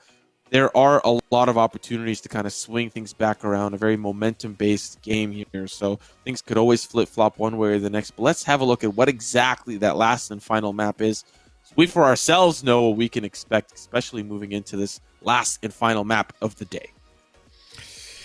Well, it's going to be Haven, picked by overtime as they lost the previous map, and then you have the side choice being made by 𝗏𝗏, who've decided to go in on the defense. Starting out, it's weird in this region. It seems like everybody prefers to start out defense, but typically that's not exactly what you'd expect. For a lot of teams, you're going to find a heavier preference in towards the attacking side. I think that's true in games like Counter-Strike, where the defensive side is massively favored in a lot of maps. And then when it comes down to Valorant, we see it in Europe as well, that a lot of teams will go for attack. So to see that this region at least likes to go defense tells me one thing, and that's that they like to play it safe. If you get off to a bad start in the attacking side, I think it can really just hit you hard emotionally. Whereas when you're starting out defensive side, you've got that little bit of safety. You should be able to at least dominate a couple of those early rounds from what we've seen so far. And that tends to just happen within younger scenes and younger teams where they don't want to make... for example, if you lose 6 rounds in a row to start a map out and you've got some very young players, it's difficult to adjust to that and sit back and go, you know what, it's not that bad because we can still bounce back and we can stay in it and all that sort of stuff. Those narratives are hard to sell to inexperienced players versus those that have been around a long time, like, let's say, G2, where they've all played top-level competitive CS for years and years. Yeah. Well, last map of the day. 𝗏𝗏, overtime. Let's make it a good one. Okay? Haven's a beautiful map. I think a lot of teams like playing on it. A lot of people like watching it. Most importantly for us, we definitely like casting it. Looking at some of the agent selections, I think it's important to note 𝗏𝗏𝗏's on the Phoenix. Something a little bit more mobile and a little bit more engaged than the Breach that he's been consistently playing. Not to say that the Breach has been bad by any means, but rather it's been a little bit, I think it'll be a little bit easier to see 𝗏𝗏𝗏's shine on a duelist having the ability to engage and actually get active.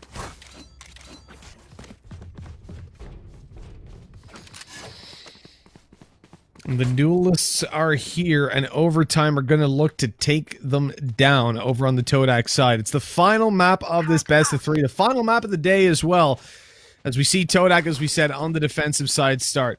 They're going to have a 𝗏𝗏𝗏 playing over towards the C site. Utility down to play reactively if she gets pushed. You'll be looking to swing out and catch the frags on players you know are there. A little bit of a pre-fire with the Ghost. But the aggression for both teams is focused towards the A site, where a long-range frenzy fight almost cost 𝗏𝗏𝗏 his life. He's able to get back to the site and tuck in on the corner, or at least he... Oh, no. He's going aggressive. He's pushing down. He's looking to get some serious damage done.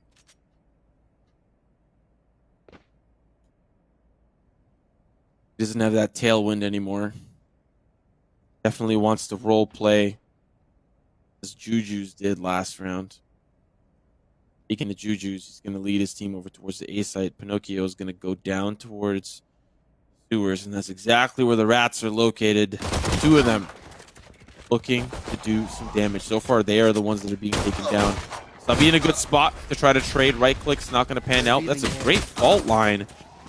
I'm not quite sure where it came from. I believe it came from the defender side. 𝗏𝗏𝗏's going to find one. 3v5. They do not have control of the site. But a pick here from the Doctor is definitely going to open things up. 𝗏𝗏𝗏 is playing close. Turret's going to push him back. Still great angles here. And shots are just going to be clean through the smoke. And as it subsides, they'll find the rest. Great start here for overtime on this 3rd map. Great start indeed, but the attacking side, we know how the favor can swing their way, so it's good for them to start out with the pistol round. It sort of then denies some of those early free rounds that you can see coming through for the likes of 𝗏𝗏𝗏. It could build up their defense a little bit more. Now, though, they have a little bit... What's going on here? What are we up to? I was getting worried. I don't like seeing things go up on top of... 𝗏𝗏𝗏 turrets. I've grown a rational fear of it. anyone that would know about that, it'd be you. And of course, 𝗀𝗎𝗍. But that is, of course, for another discussion. 𝗀𝗎𝗍 is actually going in deep. Yeah, it's the eco, but he can still lose his neck, lose gun. So far, they've got the control that they want. Even a player on the lurk turret's going to help out with that. So the 4 players can focus on surviving this potential exit onslaught. They're really not super concerned with using the spike. They'd love if that happened, but they want picks. Down to 2 players here for 𝗀𝗏. Lurker is going to fall. 𝗀𝒏𝒅 going to upgrade and find another pick. So this is actually a little bit more doable. The damage has been done, and now the exits will definitely have to be considered. The cheeky Omen setup, Senna sitting close. Will he peek out? Not much time left. Oh my goodness. That is so important. That is so important. That's a Vandal gone. Oh no.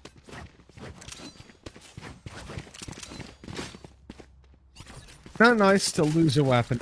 Not at all. Especially when, you know, saving it over would have certainly helped your bank account a little bit. So it would have left you in a better position. But what can you do? If you're 𝗀𝗏, force bind is what you can do. They're going in for all the weapons they could possibly afford, but there are going to be some weaker weapons alongside it. I mean, what's the name on? Over to what was that? 𝗔𝗢𝗖 has got the biggest balls or the smallest brains. You can decide on that one yourself. Dashing into B, 3 players staring at him, and probably the easiest opening duel that Overtime or that 𝗀𝗏 have ever found. Yeah, scary. Last man standing. Unfortunately, there's no Saving Private Scary movie. That one got caught in the multiple Steven Spielberg reels. For 𝗀𝗏, they convert on a pretty standard round, but if I'm going to be honest, it wasn't so standard as Overtime just kind of handed them the victory on a silver platter, especially when 𝗔𝗎𝗎's... Yeah, I mean, it worked on Bind, but they really had a great crossfire on that B site. And anybody that came in was just really lambs to the slaughter. So, looking at this round, Overtime are back with the weapons. 𝗀𝗏, a pretty standard spread. A lot more utility and a lot more membership towards the A site. That is where Overtime is headed, at least to start.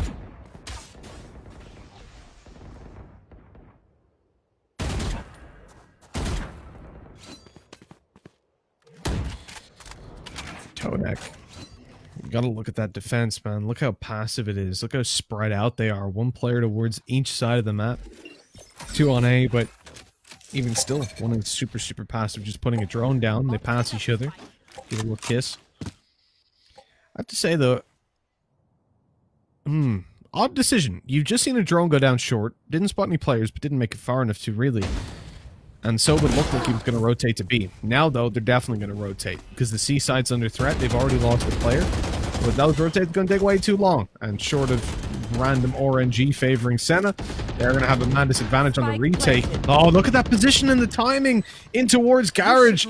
Sova's got himself tucked in the corner. They have no idea. Yeah, he plays it. 𝗀𝗏𝗄𝗆's playing for refrags, but now, considering all that space that's been gathered, 𝗎𝗎𝒻 is just playing for doors. Defense opts in for Link, or they opt in through Garage, and sometimes it's through doors. So, if he pushes up, he's going to get that turret, and the Doctor is in the prime position to cancel. Oh, but I like this play. They're going to just go towards the defender spawn. I think 𝗎𝗎𝒻 might get caught out here. He has no idea, and neither do they really. Yep, there we go. There's the frag. The rest of the team will go towards the defender spawn. So only losing 1, that's not bad, but you have to think about how 𝗀𝗏 were able to save those weapons, and now there's an op, or there even already was an op in the hands of 𝗀𝗎𝒎. He's going to carry that one on. An aggressive peek down long. This is what I think we've been waiting for from 𝗀𝗏 after so much passive play round after round. Right here. Let's go. Let's go. Well, that's what 𝗀𝗏 are going to be saying. They're trying to get back into this. 2 behind. Recon comes over, destroyed instantly. That operator play by 𝗔𝗢𝗖.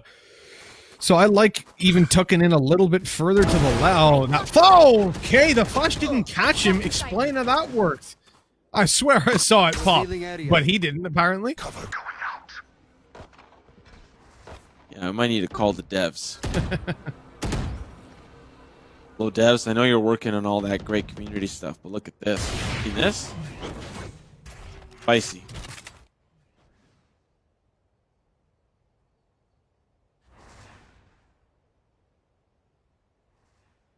I like that sub he pulled off, just in case they push in. And you've got support from 𝗠𝘀𝗀. Send an aftershock. He can send a flash. Fortunately for Subby, he's gone. So now 𝗠𝘀𝗀 needs to hold the angle so that 𝗔𝗢𝗖 can still survive down long. They've already, man, bring around the Rosie. They've pulled them off of this C site so effectively. Julius, despite really not having that standard Julius performance, you know, going buck wild, he's opened up this round for the team. Never mind. He almost did. But the doctor, man, the timing is just so unfortunate. Everything in that round was unfortunate for good old overtime. You have to say, with 𝗀𝗏 up now 3-2, scoreline does close in a little bit. Gets a little bit tight. Overtime, they're being stopped in their tracks. And if you manage to trade out 1-for-1 on the defensive side, the way they have been for the last 4 rounds, I think you've been pretty happy with yourself. But ultimately as well, getting away with that round pretty damn cleanly means that the prospect of a full buy having lost this one is definitely there for 𝗀𝗏 as well. They're going to change things up when you look at the A side hold. This time the operator's going to go aggressive. Oh no, actually, sorry, no, that was the overtime ultimate popped. Yeah, Duke is pushing up with the operator in hand. Another shock dart coming through, and he dashes incorrectly. That costs him a lot of health. Even though he gets the kill to Zeus, he's down to 21. That gives us... Oh, he legged him. He legged him. The updraft was perfect from Juju's. Here comes the dash, the run around, the run it back from Pinocchio's. He's not able to grab a kill. Full blinds himself. Expert play, if ever I've seen. And then Scary gets the frag. He's going to be disappointed that that was the ultimate that he took down. Oof. What a crazy round. Down to the 3v4 retake, and 𝗀𝗏 in a little bit of a tougher spot. A lot of utility down. Molotovs, walls, smokes. Still going to try to push in. They feel like they've got the advantage here, but they're being crossfired by Pinocchio. Scary. Gonna hold down the line from hell. And even if it didn't work out, Juju's was on the opposite side, and we know exactly what Juju's is made of. Steel. Hard iron steel. 2-4. Overtime lead by 2, but we know that that is definitely possible to flop on its head. We'll have to pay attention to the remaining 6 rounds. But so far, sitting pretty, and considering it's down to what looks to be an economic disadvantage for 𝗀𝗏. Or maybe the soft buys are, yeah, they'll force up, okay. One player is not going to have the fresh new Jordans on the first day of school, but still, they'll force up. See, we didn't get to wear our own clothes. We had to wear black shoes and a uniform. Nobody had the Jordans, unfortunately. But I would have had the Mars Jordans. Those are so damn cool. Beautiful. Absolutely beautiful. For overtime, they are anchoring down towards the C side early on. You have just had a player rotate into position. The man disadvantage means that in terms of heavier reinforcements than just a jet, you won't get a lot for 𝗀𝗏. And depending on the timing here, I think 𝗠𝘀𝗀, he was going to go back over towards B, but now he looks at the swing, catches the operator, flash through, swing, and almost gets them the ult. It pops off. He gets in the smoke. He's up behind them. There's a frag, looking for more long, but Zeus somehow able to get that kill just in time. Still a 3v2. 𝗀𝗏 looking good in this round. It was a man disadvantage, but it swung over into their hand. And the 𝗔𝗢𝗖, he wants to jump up, he wants to get this fight, dodges the shock dart, one more comes in, again, manages to dodge it, smoke down for long, swing by Scary, gets a frag, but immediately traded, and the 2 versus 1 with a Hunter's Fury up for both teams and a lockdown. 15 seconds. This should be it, over and done with Hunter's Fury to close out the round. 10 seconds Nope. left. 10 seconds left. Spike being planted. Oh. Biometrics. Unfortunately, I think he still had the spike in the hand when he swung there. But 𝗏𝗏 answered back, keeping things close. 5 rounds remaining in this half. Operator going to come online, go into the hands of 𝗏𝗏. But on the opposite side, the economy is in a little bit of a tougher spot. Pinocchio's not going to be able to buy. Lava likely going to join Sheriff Club. A lot of sheriffs on the opposite side, but really looking for the deputy. That is really who shot the sheriff. So we need to make sure we find that soon. Batch of that deputy quickly. Might be a deputy on 𝗏𝗏. Who knows?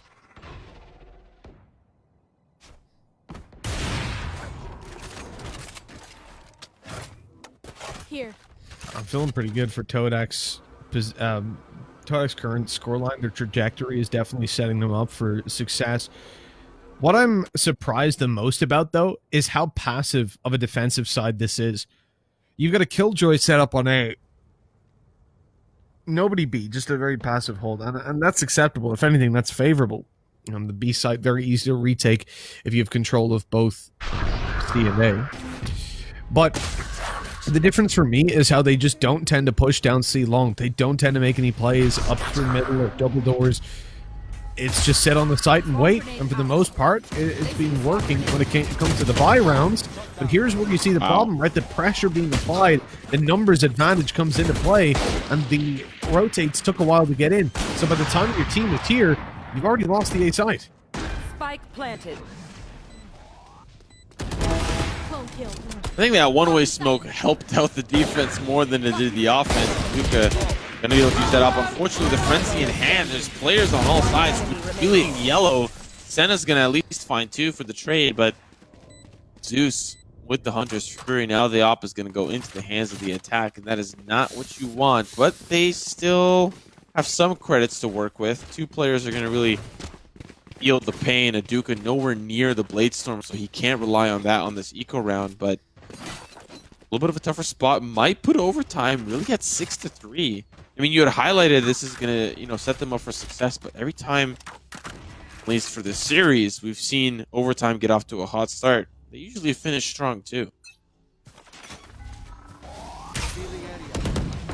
Flash could dash and all the way through, but unfortunately, it doesn't look like there's a whole lot that he can do. Those cloudbursts really blocking a lot of vision, so the pistol up close is ultimately dealt with. Pinocchio's wants to get up here, wants to deal with this player. Here's the reload and goes out. Quick headshot, and the seat side is theirs. Molly through to make sure nobody pushes into window. And on the back of that, this will be a spike plant in a 5v2. Nicely handled, really well done up against the pistols, minimizing risk and maximizing reward. Couldn't have said it better myself. Doctor. Not sure why. I feel like it was pretty easy to anticipate this C hit, especially with all the action, but sometimes we see those early picks and then just fast rotates to another site, so I understand maybe why holding the A site was a necessity, but you've got 2 players. You don't really have a lot to work with, so I'd imagine it can be difficult to make a decision. Okay. We might need to check the PC after that. Scary smoke kills, always very cool to see happen, but scary in the bigger picture. No pun intended.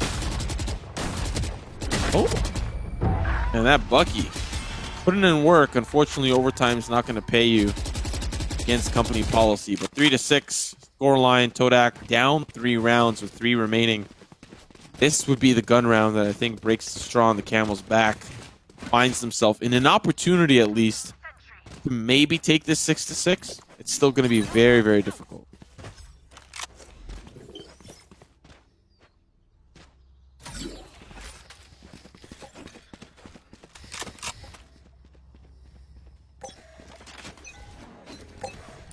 I do sometimes despise the wait times between rounds. You know what I feel like we should have is like a vote where would that make sense? Yeah, in comp teams can vote to just like skip the buy, not skip the buy phase, but make it 10 seconds or 15, let's say. I feel like something like that would be fine to get you in position, get your util set up quickly, and you're good to go.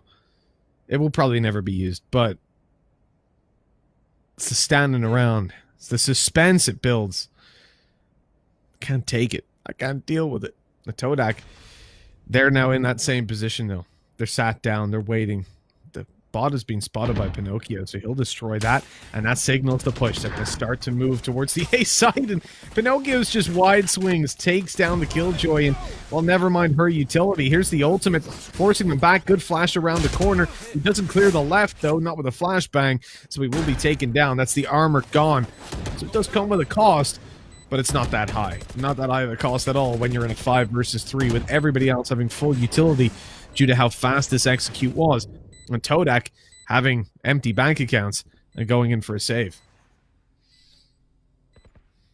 At least 2 of the members are. 𝗔𝗢𝗖 maybe looking for exits. 𝗧ary gonna try to find some of these weapons and take them out of the hands of Todak. 𝗧ary's gonna be the first responder here to the crime scene. Angle being held on the opposite side. Battle does go to the side of 𝗧ary. The breach probably starting to feel the pain, feel the pressure. Oh, there's the jet. There's the battle, and it does go to the favor of 𝗔𝗢𝗖, but now the Sova is starting to wrap around. 𝗏𝒀𝒄 wants to get involved. Zeus, you don't want to lose this op. 𝗧ary's already gone. Nice headshot onto 𝗔𝗢𝗖. That'll take the weapon down. Todak, as you had highlighted, a little bit of a tough spot. They have a decision here. Do they save and gun round last? Do they gun round, save? Oh, well, you can't really save in that last round, but you got some options here. They're looking like they're going to force up. Hunt them down. By the way, have you seen this this thing as a quick side note? Obviously, Cyberpunk just came out. A lot of people been playing it, and there's been some complaints about glitches and bugs. The best complaint I saw, though, was about a manhole cover in the middle of the road, which was DIN 4271. That's the classification of a manhole cover. They're only approved for usage on the sidewalk, but they had it in the middle of the road, and someone made like a big tweet being like, come on, come on, immersion's broken, this should be a B125. It's like, the level of detail. I just like to think about people when these games come out, walking around and looking at every piece of text going, I'll find your mistake. You made a mistake. I'm going to tweet it at you. You should run. It's fantastic. That's why I love Steam reviews. Those are so funny. You'll see like a bad review for Dota, and you know, this guy's got like 5,000 hours in it. It's just like, I've given my life away. I hate this game. I've seen it for like 5,000 hours. I've seen it for Counter-Strike where they're like, they got 10k hours and they're like, it's okay. It's like, yeah, I guess that €13 game's okay. Fair enough. And look at this lockdown coming into effect. I mean, we've all heard that in recent days and weeks and months, but this time it's a good thing. At least it is for the defenders who are pushing back into the site. We're about to see all those players push back. They go out, they re-seize control. But there's a problem. These overtime players, they're way back. Do they have something planned? Is there utility? Have they got some sort of shock dart lineup? What's happening? No, they're swinging through. They're looking for kills. You've got to swing on that diffuser right now, and there's no time. What? After the lockdown, why did nobody move? Player standing. Last round. I think they were afraid of getting peeked down banana, and I mean rightfully so. There was a player that peeked down banana, but they wanted to get their weapons back before they re-peeked, especially Juju, who was right up and close and personal, right by the double box. But yeah, tough timing. I always hate those scenarios. I think that is probably the least favorite thing that my least favorite thing about Valorant is when smoke's down, someone's defusing, the team's trying to ping out, and they just can't land the shots. Just get in there. Just save some utility for that scenario, because I feel like 9 times out of 10, teams don't win that battle. They try to spray through, they try to ping, but they don't win the battle. They always get the defuse, like always, 9 times out of 10. And they just can be frustrating to watch. You're just like, oh, come on. Just throw a shock dart in there. Just throw a molly. You'll get it. You'll be fine. Like that for me is how you feel about the door, honestly. Don't talk that is to how me I feel the about door. those scenarios. That goddamn door. No. Well, look, We come into this round, the drone put through. Zeus is trying to follow up and move through Garage with his teammates, but they haven't checked close right. They haven't cleared a 𝗔𝗢𝗖, so he's good for one. That's all he'll get done. The wall goes up. It's a wall of fire. Pinocchio's going to make sure that they fall into it as it keeps on getting higher. Blocks off, spawns Senna in with 3, and this may just be 𝗏𝗏 getting their 5th on the round. No 1v4 to be 1 out. Okay, Zeus has got the position, he's got the flank, but now they're checking it, they're worried about it, they're thinking about it. Swing and a miss as the doctor takes him down. 7-5 at the halftime. You had highlighted at like 6-3 that it was already a good looking half for 𝗏𝗏. 7-5 I think really puts them in an even better position. Now it really boils down to how they activate on this second half. And you know, to be fair, I want to highlight that there's a lot of criticism to playing 𝗏𝗀𝗁 on the attack, but I mean Overtime had to do the same thing on their attacking side, so it doesn't really matter to highlight, oh yeah, 𝗏𝗀𝗁 in attack, it's not that great. But I think for them it's how the setup revolves around the breach, and the Jett is what I'm going to be paying attention to, especially since they're already paired up at the beginning.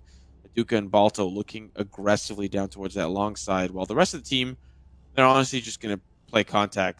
Do they see anybody doors? Do they see anybody courtyard? Yes, no. If then, let's do this. Instant destruction on the recon coming through. Zeus pops out that beautiful little drone, but he's not going to see anybody. Oh, never mind. He actually sees them crossing over. 2 players spotted out by Phoenix. It goes out for another flash. Great flash. Gets around the corner perfectly. Wow. The right clicks connect. There's utility investment paying off for basically a free kill. 𝗏𝗏𝗏 wanted to go through the molly. The smoke came down right after, blocking him out even further. Really nice start for Overtime, and the spams from Pinocchio even connect a kill. Now he's back with some support. That's a paranoia in the hands of Omen. He's thinking about it. He decides against it, but now he'll come back surely. Oh, he can't get there in time. 𝗏𝗏𝗏 able to find the frag, but it's a 4v2, a very difficult one for 𝗏𝗏𝗏 to walk away with. And we're now seeing Juju's wrap around. Wrap around will not be needed. Overtime. Honestly, I think really need that pistol win in this second round conversion. They'll be sitting at 9-5. And then hypothetically speaking, we're expecting 𝗏𝗏𝗏 and company just start rolling the rounds, right? They would have loved to snag that pistol, but it wasn't really even close. A couple of those early picks and early duels went to the favor of Overtime, so now they're going to be a good spot. We'll have to see what that third round looks like, because this round should be once again in the bag for Overtime.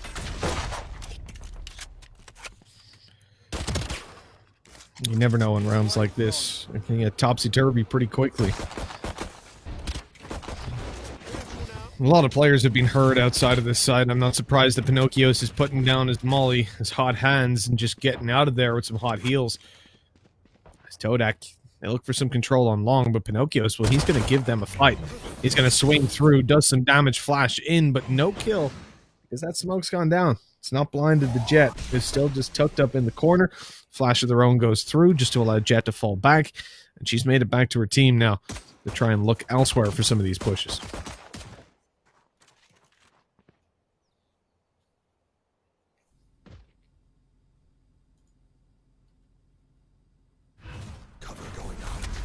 I like the information that Pinocchio's is playing off of. He's playing very aggressively, mind you. Little to no information. But he's basing it off of, this is what we think is going on. Especially since top players, and that they could be rotating over, and he guesses correctly. And of course it does help out that they get a lot of that intel through the garage, but initially funneling through the courtyard, I think they were slow moving up until they got to the doors. And he just, a lot of guesswork. You know, they could have still been there. But now this is the round that we were looking at here for 𝗏𝗏𝗏. 9-5, weapons online. Really not a good spot for Overtime. Bucky's Inspectors. It's one of those rounds that's going to be very difficult to convert on. So I'd anticipate 𝗏𝗏𝗏 well. Revealing area.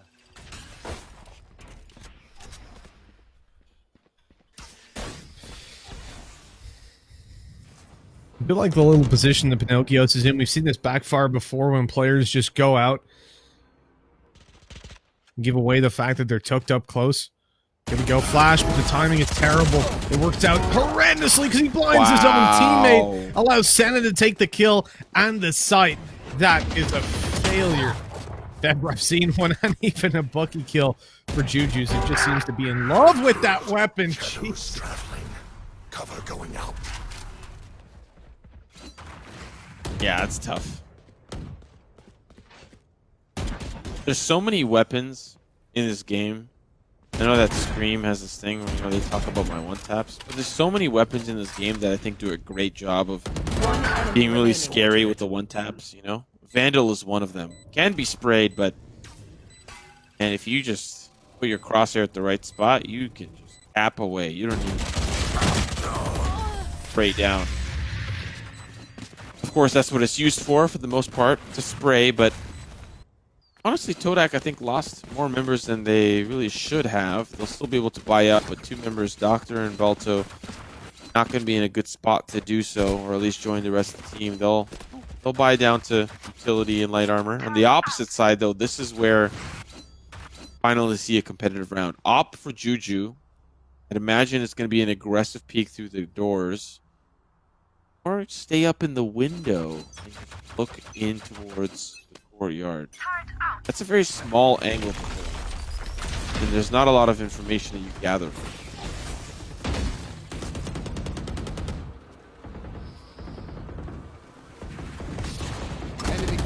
Johnny spotted one out with the drone.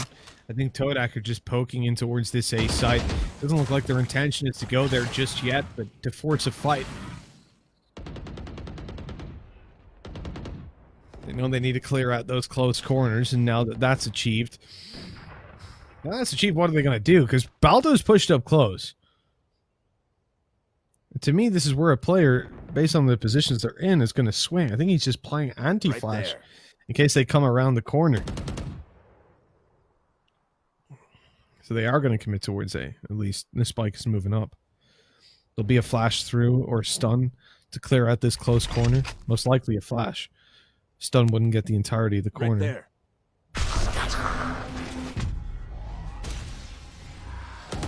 Okay, they've made it down below. The flash in play allows the players to close in the distance and support Senna, who's gotten that kill. He went unnoticed for a little while. Smoke down to allow his crossed over. The operator... Oh, come on, guys. The smoke was on its way. And it should have also been a more passive smoke, considering they knew that cross needed to be made. That's a really silly mistake to make. Out goes 𝗔𝗢𝗖 and capitalizes on one, but the right click missed. Out comes the classic operator now in hand. Swing! Shot missed! Oh no! One bullet in the chamber. All he's got to work with in the double scope. Wow. Why the double scope? I don't know. Senna gets away with 3 and another round for 𝗏𝗏𝗏. Oh, it was looking so grim for 𝗏𝗏𝗏. They were losing players left and right from the retake push of overtime, especially in the hands of 𝗔𝗢𝗖. It's what the op so deadly. But now, there's a huge opportunity for 𝗏𝗏𝗏 to start to climb back on this attacking side. Likely going to be 8-9 here until we get to that gun round later on. But and ring around the rosy around the box always feels so bad, especially when you end up losing it. But on the defensive side, I don't think Spike was planted. They could have played for that, but I don't know. There's so many different things that could have happened there. But Senna, kudos on the 3K, putting 𝗏𝗏𝗏 within range of this deficit against overtime.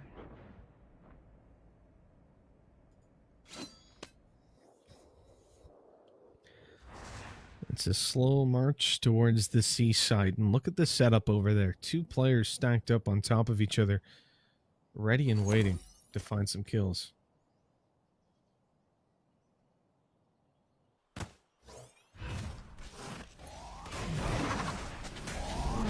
Sheriffs don't get the first. Perfect paranoia. So well handled.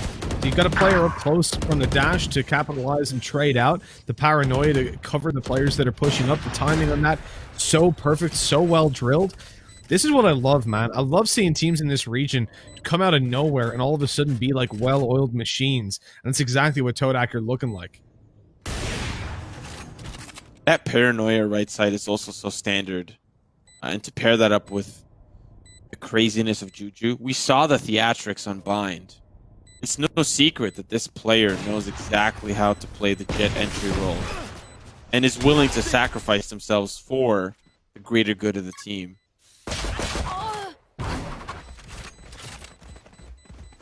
Gonna be an upgrade for Juju. Boy, does he know what to do with it. One enemy remaining. Still gonna be around for 𝗏𝗏C. They'll almost tie things up 8-9, but a very expensive round for both teams. This is where it starts to get a little dicey. Both teams have to buy up, and 𝗏𝗏C is in a much better position economically, but it's not that much better. In fact, it's worse. Sorry, I thought for some reason I saw a couple of 4,000 or 5,000s, but you know, it's late or not late. I don't know which one anymore. One or the other.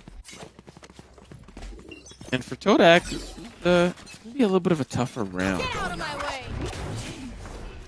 And the timing of night and day is just lost. I mean, I have blackout curtains, so I have no idea when, what, or why it is. But it's Valorant time. That's all I need to know. That's all I need to know. Here's Santa opening it up nicely. They go for a wider swing. They're being poked and prodded, but this is second player up close. Wait, He's what? really trying to wreck them. That was a tailwind into his teammate. That's definitely not the way you want to use it. You know Juju to use those tailwinds correctly. It could be a fat finger. Definitely happens. Where's Lava getting that pick towards that B site? Still a 3v3, still doable on opposite side. Been a strange round. A lot of that action towards that A site. Of course, the lurk play, the mid-round lurk play towards the B side, trying to gather some space. And some of that space still technically isn't gone, but scary now in this position. I give them a false sense of security to 30 think that it's seconds left. completely unchecked. Or completely, rather, checked.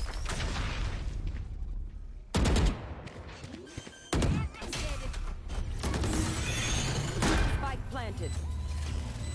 They planted the lockdown in effect. 𝗏𝗏C losing another player to Scary. See Pinocchio is trying to move through middle and open up some space for this defuse to go down. He swung in, catches the Sova mid-ultimate, and now that defuse can go all the way short of a good spam by Senna, which doesn't come through. Overtime, take it to double digits. It's not over yet. We're getting that tight game. We didn't quite expect it. They said 𝗏𝗏C on paper, they looked good. They looked like the better squad. Overtime, almost 2-0'd it, but they fell short, and now on the final map, it's going the full distance. We're coming up on 20 hours since I last ate, Simo. I might pass out soon, but you know what? It's worth it. You're all full on Valorant fumes. Exactly. Sorry, has Juju's got a shorty? Oh, right, okay. He's going with his ult, and he's whiffed the whole thing, so it's a shorty to play with. Oops. Oh, that's... Is it late for them or is it late for us? I think that nanoswarm might have not been intended. Unfortunately, hopping the turret puts him in a tough spot. 𝗏𝗏C just goes in, cleans up the cubby frag. Scary. Can hold the line here, but unfortunately it's going to be a little bit difficult. Anticipates a player pushing up around the box. I think to some extent I like that. Spike planted. Only for the sole purpose of just expecting the timing of the Jett to be on the opposite side. You also forget that there's other players in the lobby, not just Jett, and that they also could be coming into that long choke point. It's all down to Pinocchio's. Fortunately, it will not be very fruitful for him. 𝗏𝗏C still hot on the tail, not letting overtime find too comfy of a lead.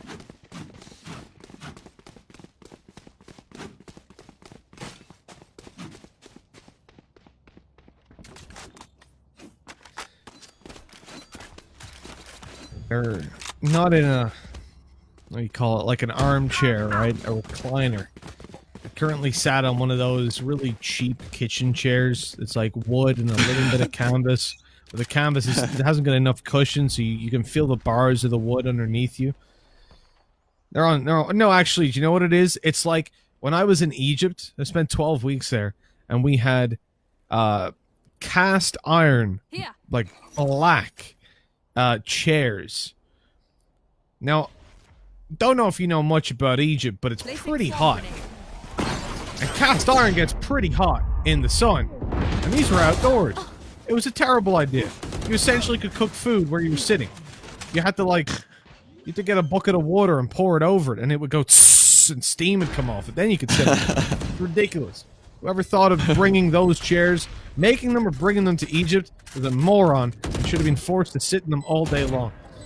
But anyways, enough about whoever made that torture device. We're into a 5v2 overtime. They're looking for the retake, and I think at this point, a save is likely to be called. They're getting no access, tickling up a player or two with a shock dart, but it's inconsequential. Jet seems to be walking forward though. Wants to play an exit. Is it a bookie that he's got? If so, that makes sense. I mean, it's Juju. If there's any player that's gonna live and die by the battle, it's gonna be Juju. Unfortunately, the Bucky not gonna pan out. Oh wow, Zeus gets something so valuable there. Headshot onto a Duca and dies to the spike. I think Juju there is looking for ult orbs, but I think it's also beneficial to deny ult orbs to your opponent, right? Kind of like you gotta pick your battles there, and Zeus picked the most perfect. He gets the headshot, denies the player, and he denies himself. So Juju could take some notes, but I don't think he really needs to when he's got double the kills of Zeus. But game's tied up 10-10. Senna having a phenomenal game. But will it be Senna to carry Todak over the edge? We're going to find out with 4 rounds remaining until overtime. Till overtime what? Till they win? Till they lose? Till they go to overtime? I know that just trying to milk the last, a couple of minutes. Look, the spot for Todak, this push towards the A side. They're committing to it after showing players here. Did they just paranoia themselves? That's not a good play. But it was to get him out of there anyways, and it worked. So Todak showed 2 players short. They took a fight. Didn't really get anything for it. And I think when that player was stuck in the right side, they were considering going to A. You saw the spike rotate over. Once he gets out, though, there's probably rotates. There's a couple of players that are going to be in position. And at least crossfires, even if there are only 2 of them. So it's the right call to spread back. But with 35 seconds, and look how spread they are. They've got to group up. They've got to go for a push right now. The fake smoke over towards right side B keeps the Killjoy in position, and this should be a nice clean hit to see. The problem is, look at those nano swarms. I think they could win this on time. I genuinely think this could be a time alone one. The spike's going to get to site. Nano swarms activated, causing damage, keeping them back, but they've managed to go through it. Bunny hopping all the way. Hunter's Fury not going to connect.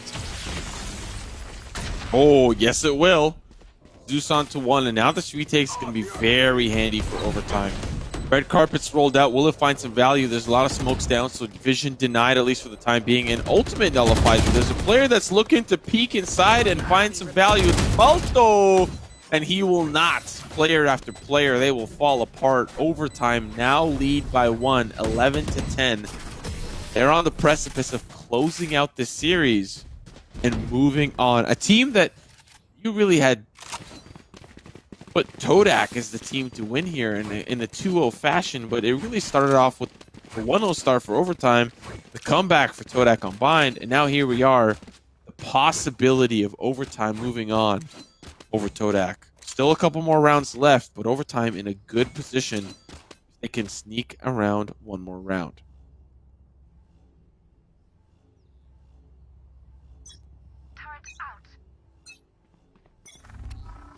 Revealing area.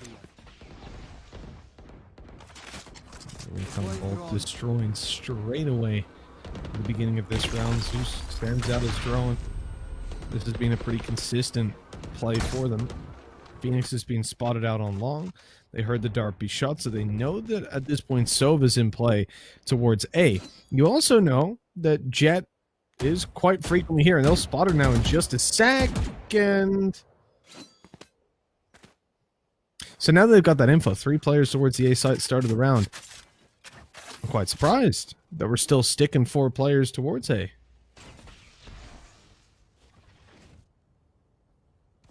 that smoke's not going to do much. And I guess smoke towards yellow.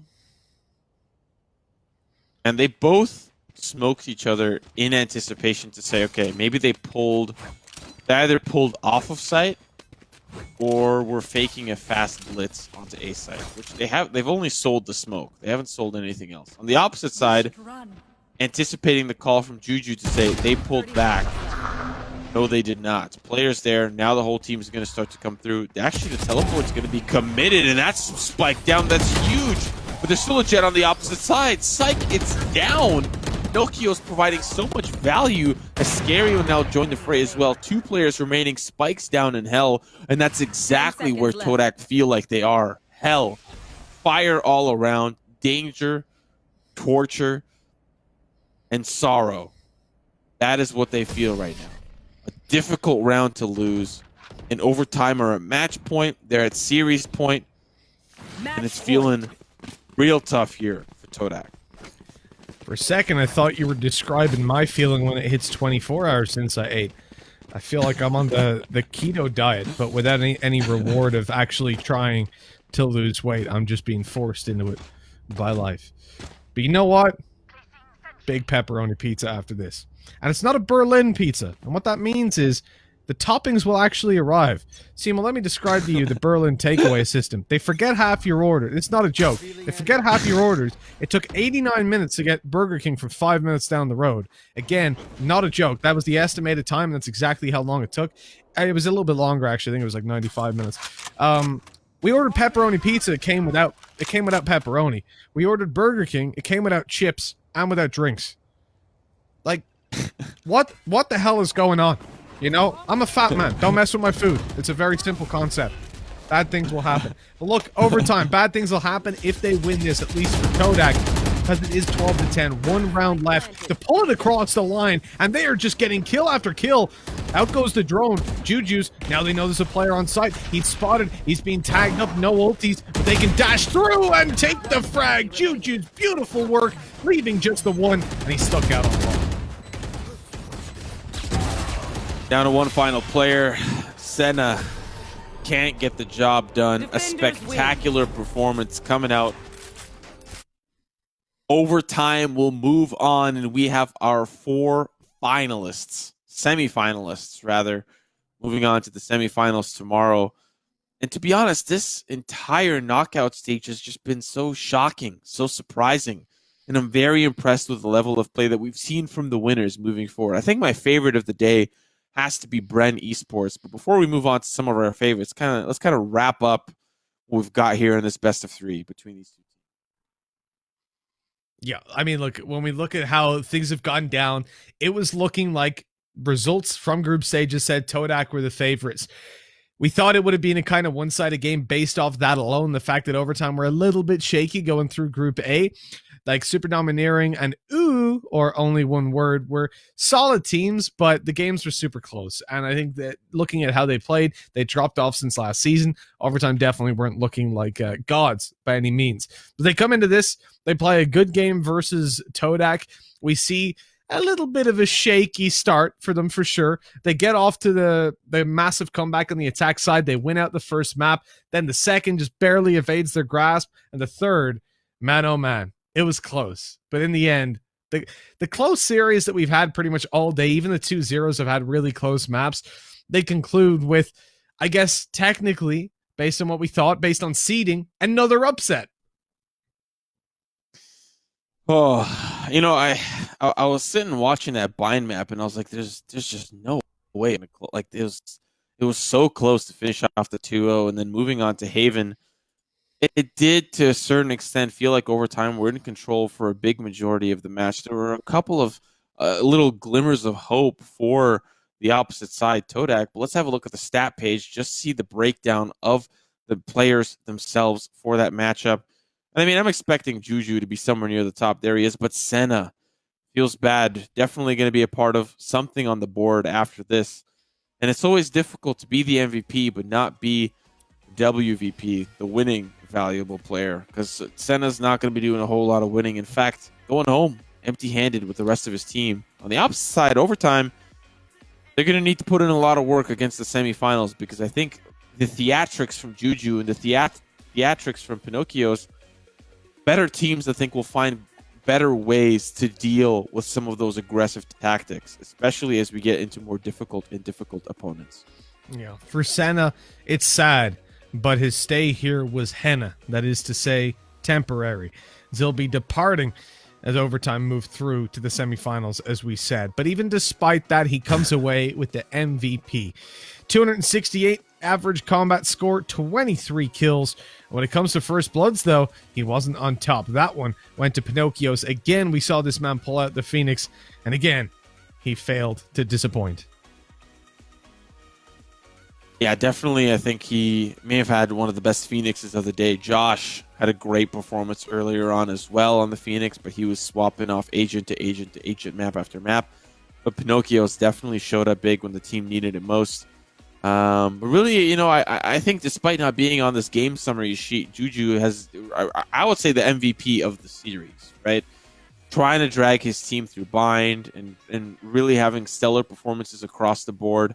And that patented jet aggression, somewhat like a 50-50 coin, but when it flipped to his side, he definitely felt really good and was feeling himself. But let's have a look at how we got to the semifinal bout between these two teams tomorrow. Well, attack all round and overtime going to be headbutting each other, locking horns, and seeing who can walk away with theirs still attached. From what we saw in this game, I'm happy to see the tie battle go down.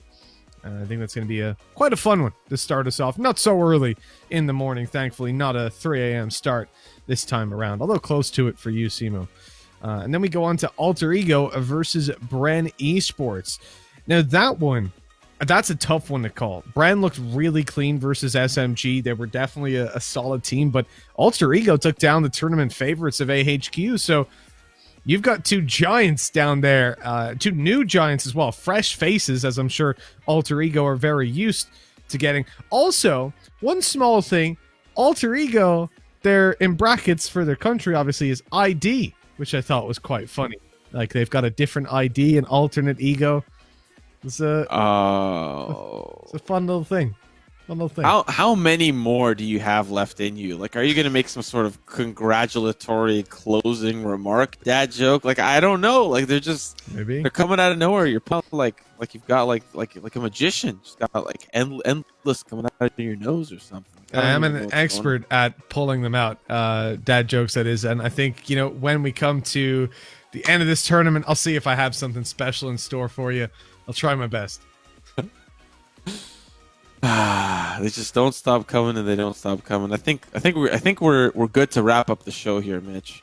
I think it's been a fun ride. It's been a good start here to the knockout stage, the quarterfinal matches across the board. Despite some of them being 2-0 knockouts, have been a blast to watch. And I think for those of you at home and for the broadcast team, I just want to thank all of you watching, enjoying yourselves, enjoying some amazing Southeast Asian Valorant. It's been very eye-opening, very cool and amazing. And I just want to thank you guys. Hope you yourself have a good night or a good morning wherever you are. I know it's a good morning, be a good night for you. And we'll see you guys tomorrow.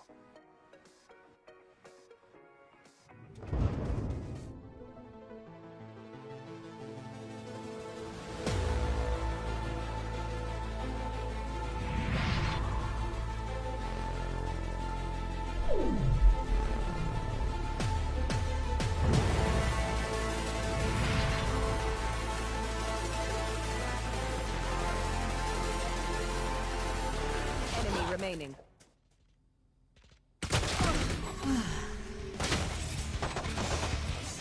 One enemy remaining.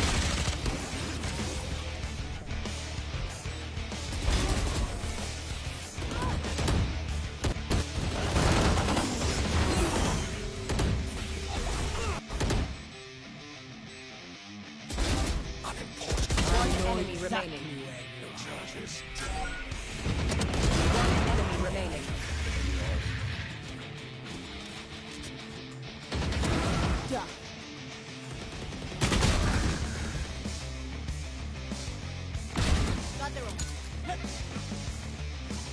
One enemy remaining.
30 seconds left. One enemy remaining. Flawless.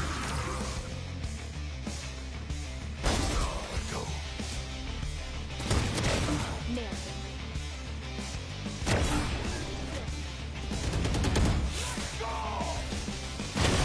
One enemy remaining. Last player standing.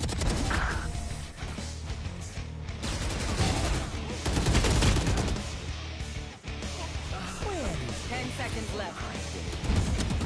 Last player standing.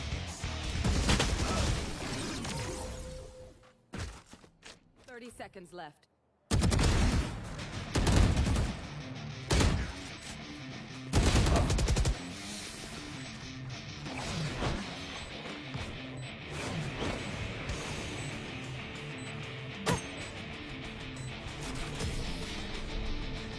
Defenders win.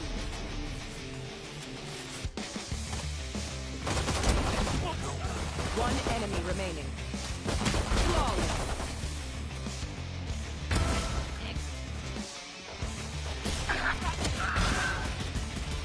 One enemy remaining.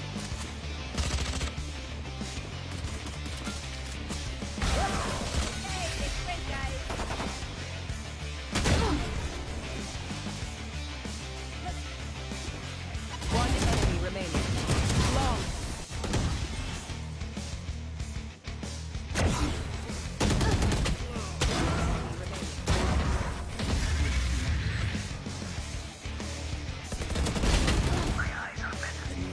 One enemy remaining.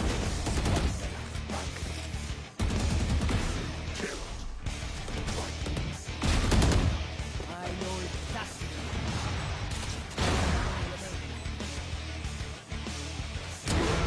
Planted.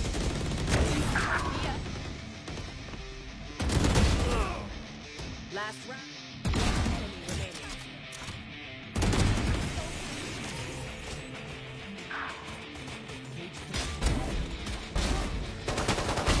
One enemy remaining.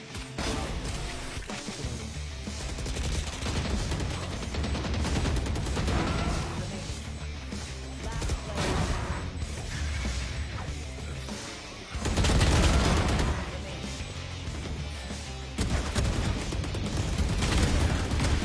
One enemy remaining. One enemy remaining.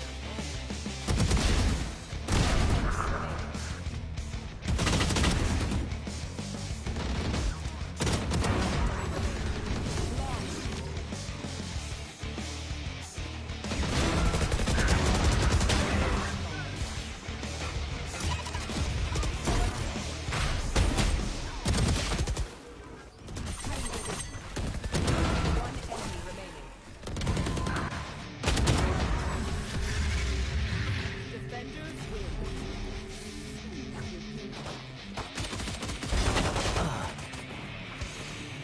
One enemy remaining.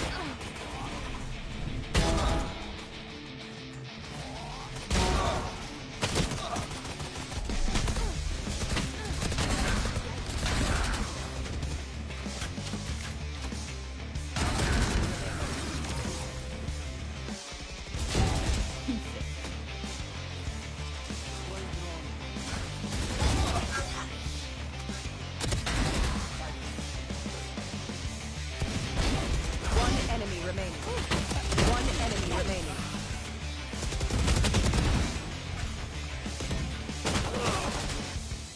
One enemy remaining.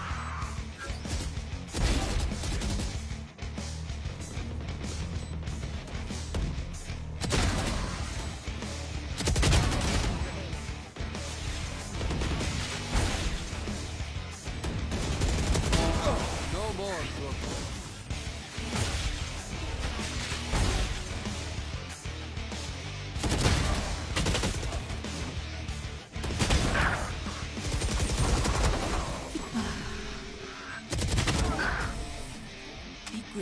Attackers win.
remaining.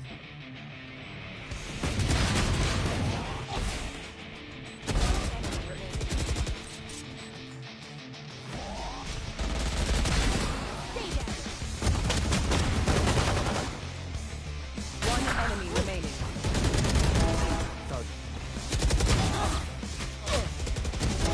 Down.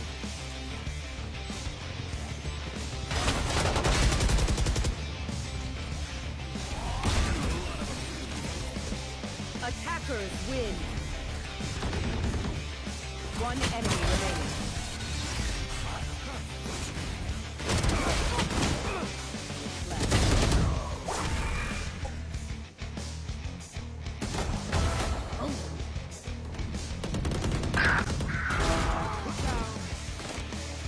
Spike planted. One enemy remaining. 30 seconds. One enemy remaining.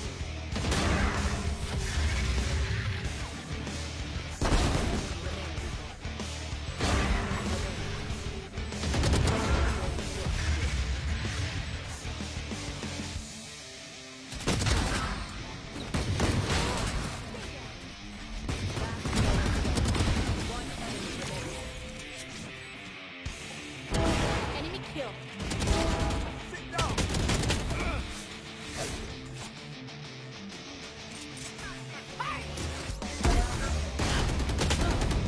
One enemy remaining. No more talking.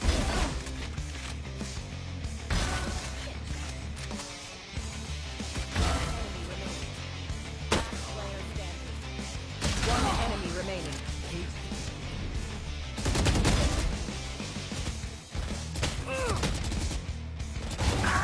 No one thinks that again.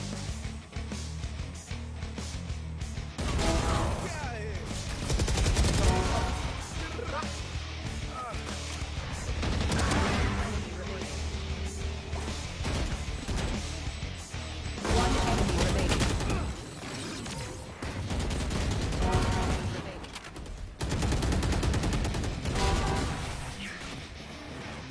One enemy remaining. Attackers win.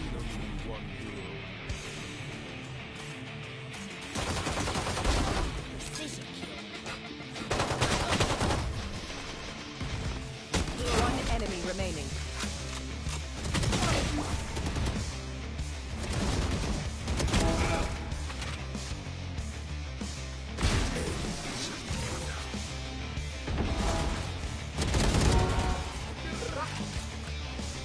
Careful now.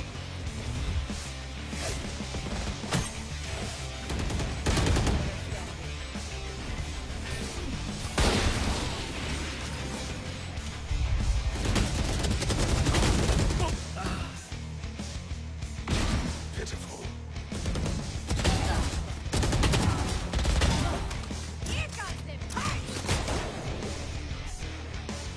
One enemy remaining. One enemy remaining.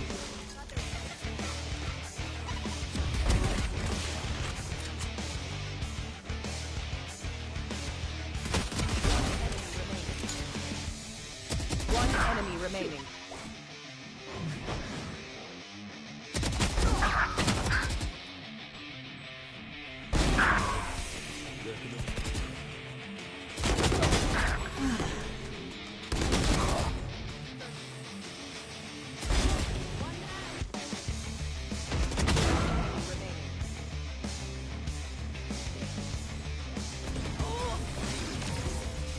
Attackers win.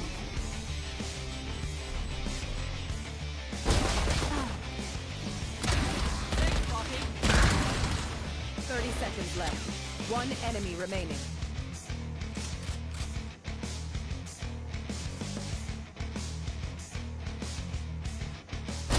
Enemy down. One enemy remaining. Left. Eliminate. One enemy remaining. Last player standing. One enemy remaining.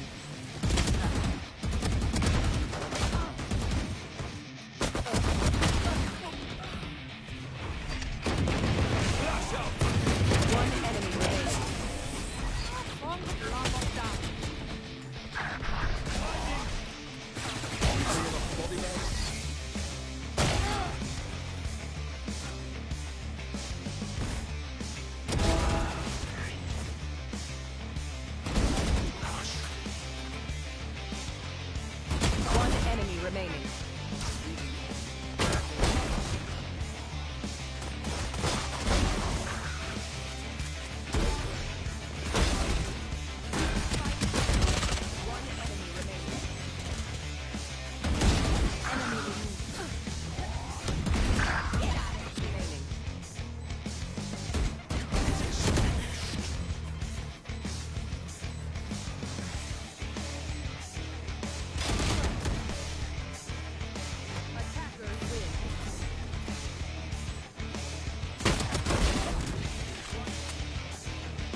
taken out.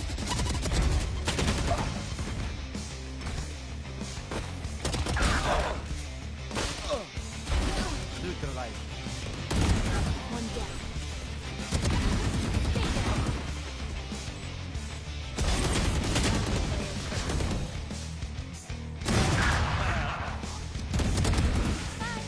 One enemy remaining. Last player standing.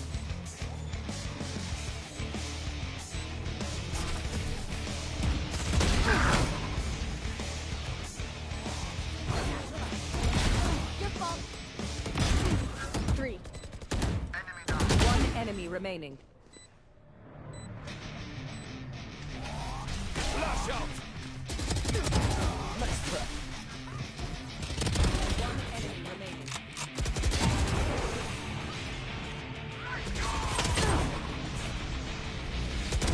Clone kill.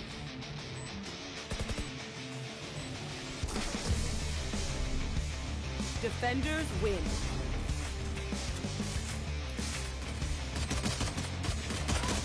One enemy remaining.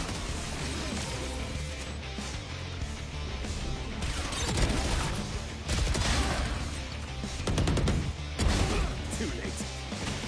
One enemy remaining.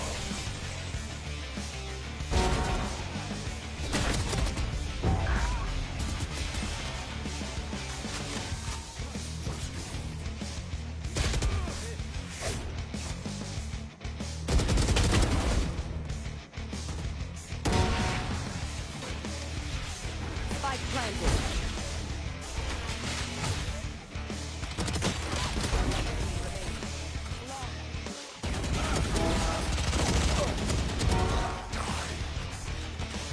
One enemy remaining.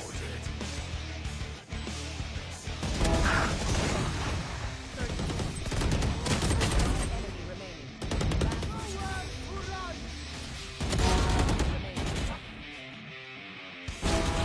Spike planted. Enemy remaining. One enemy remaining.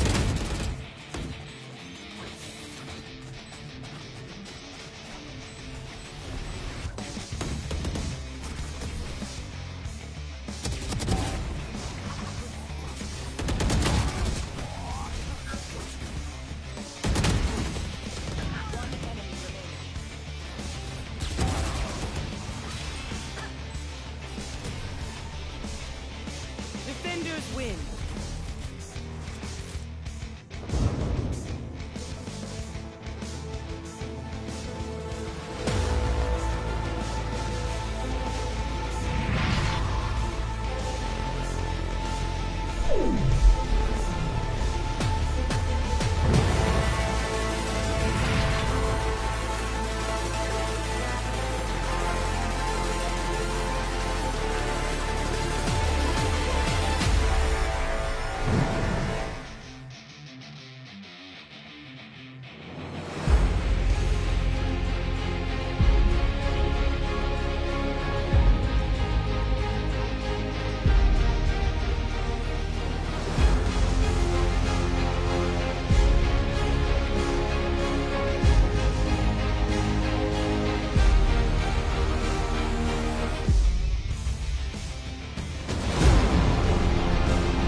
spelled the dog out of sticks and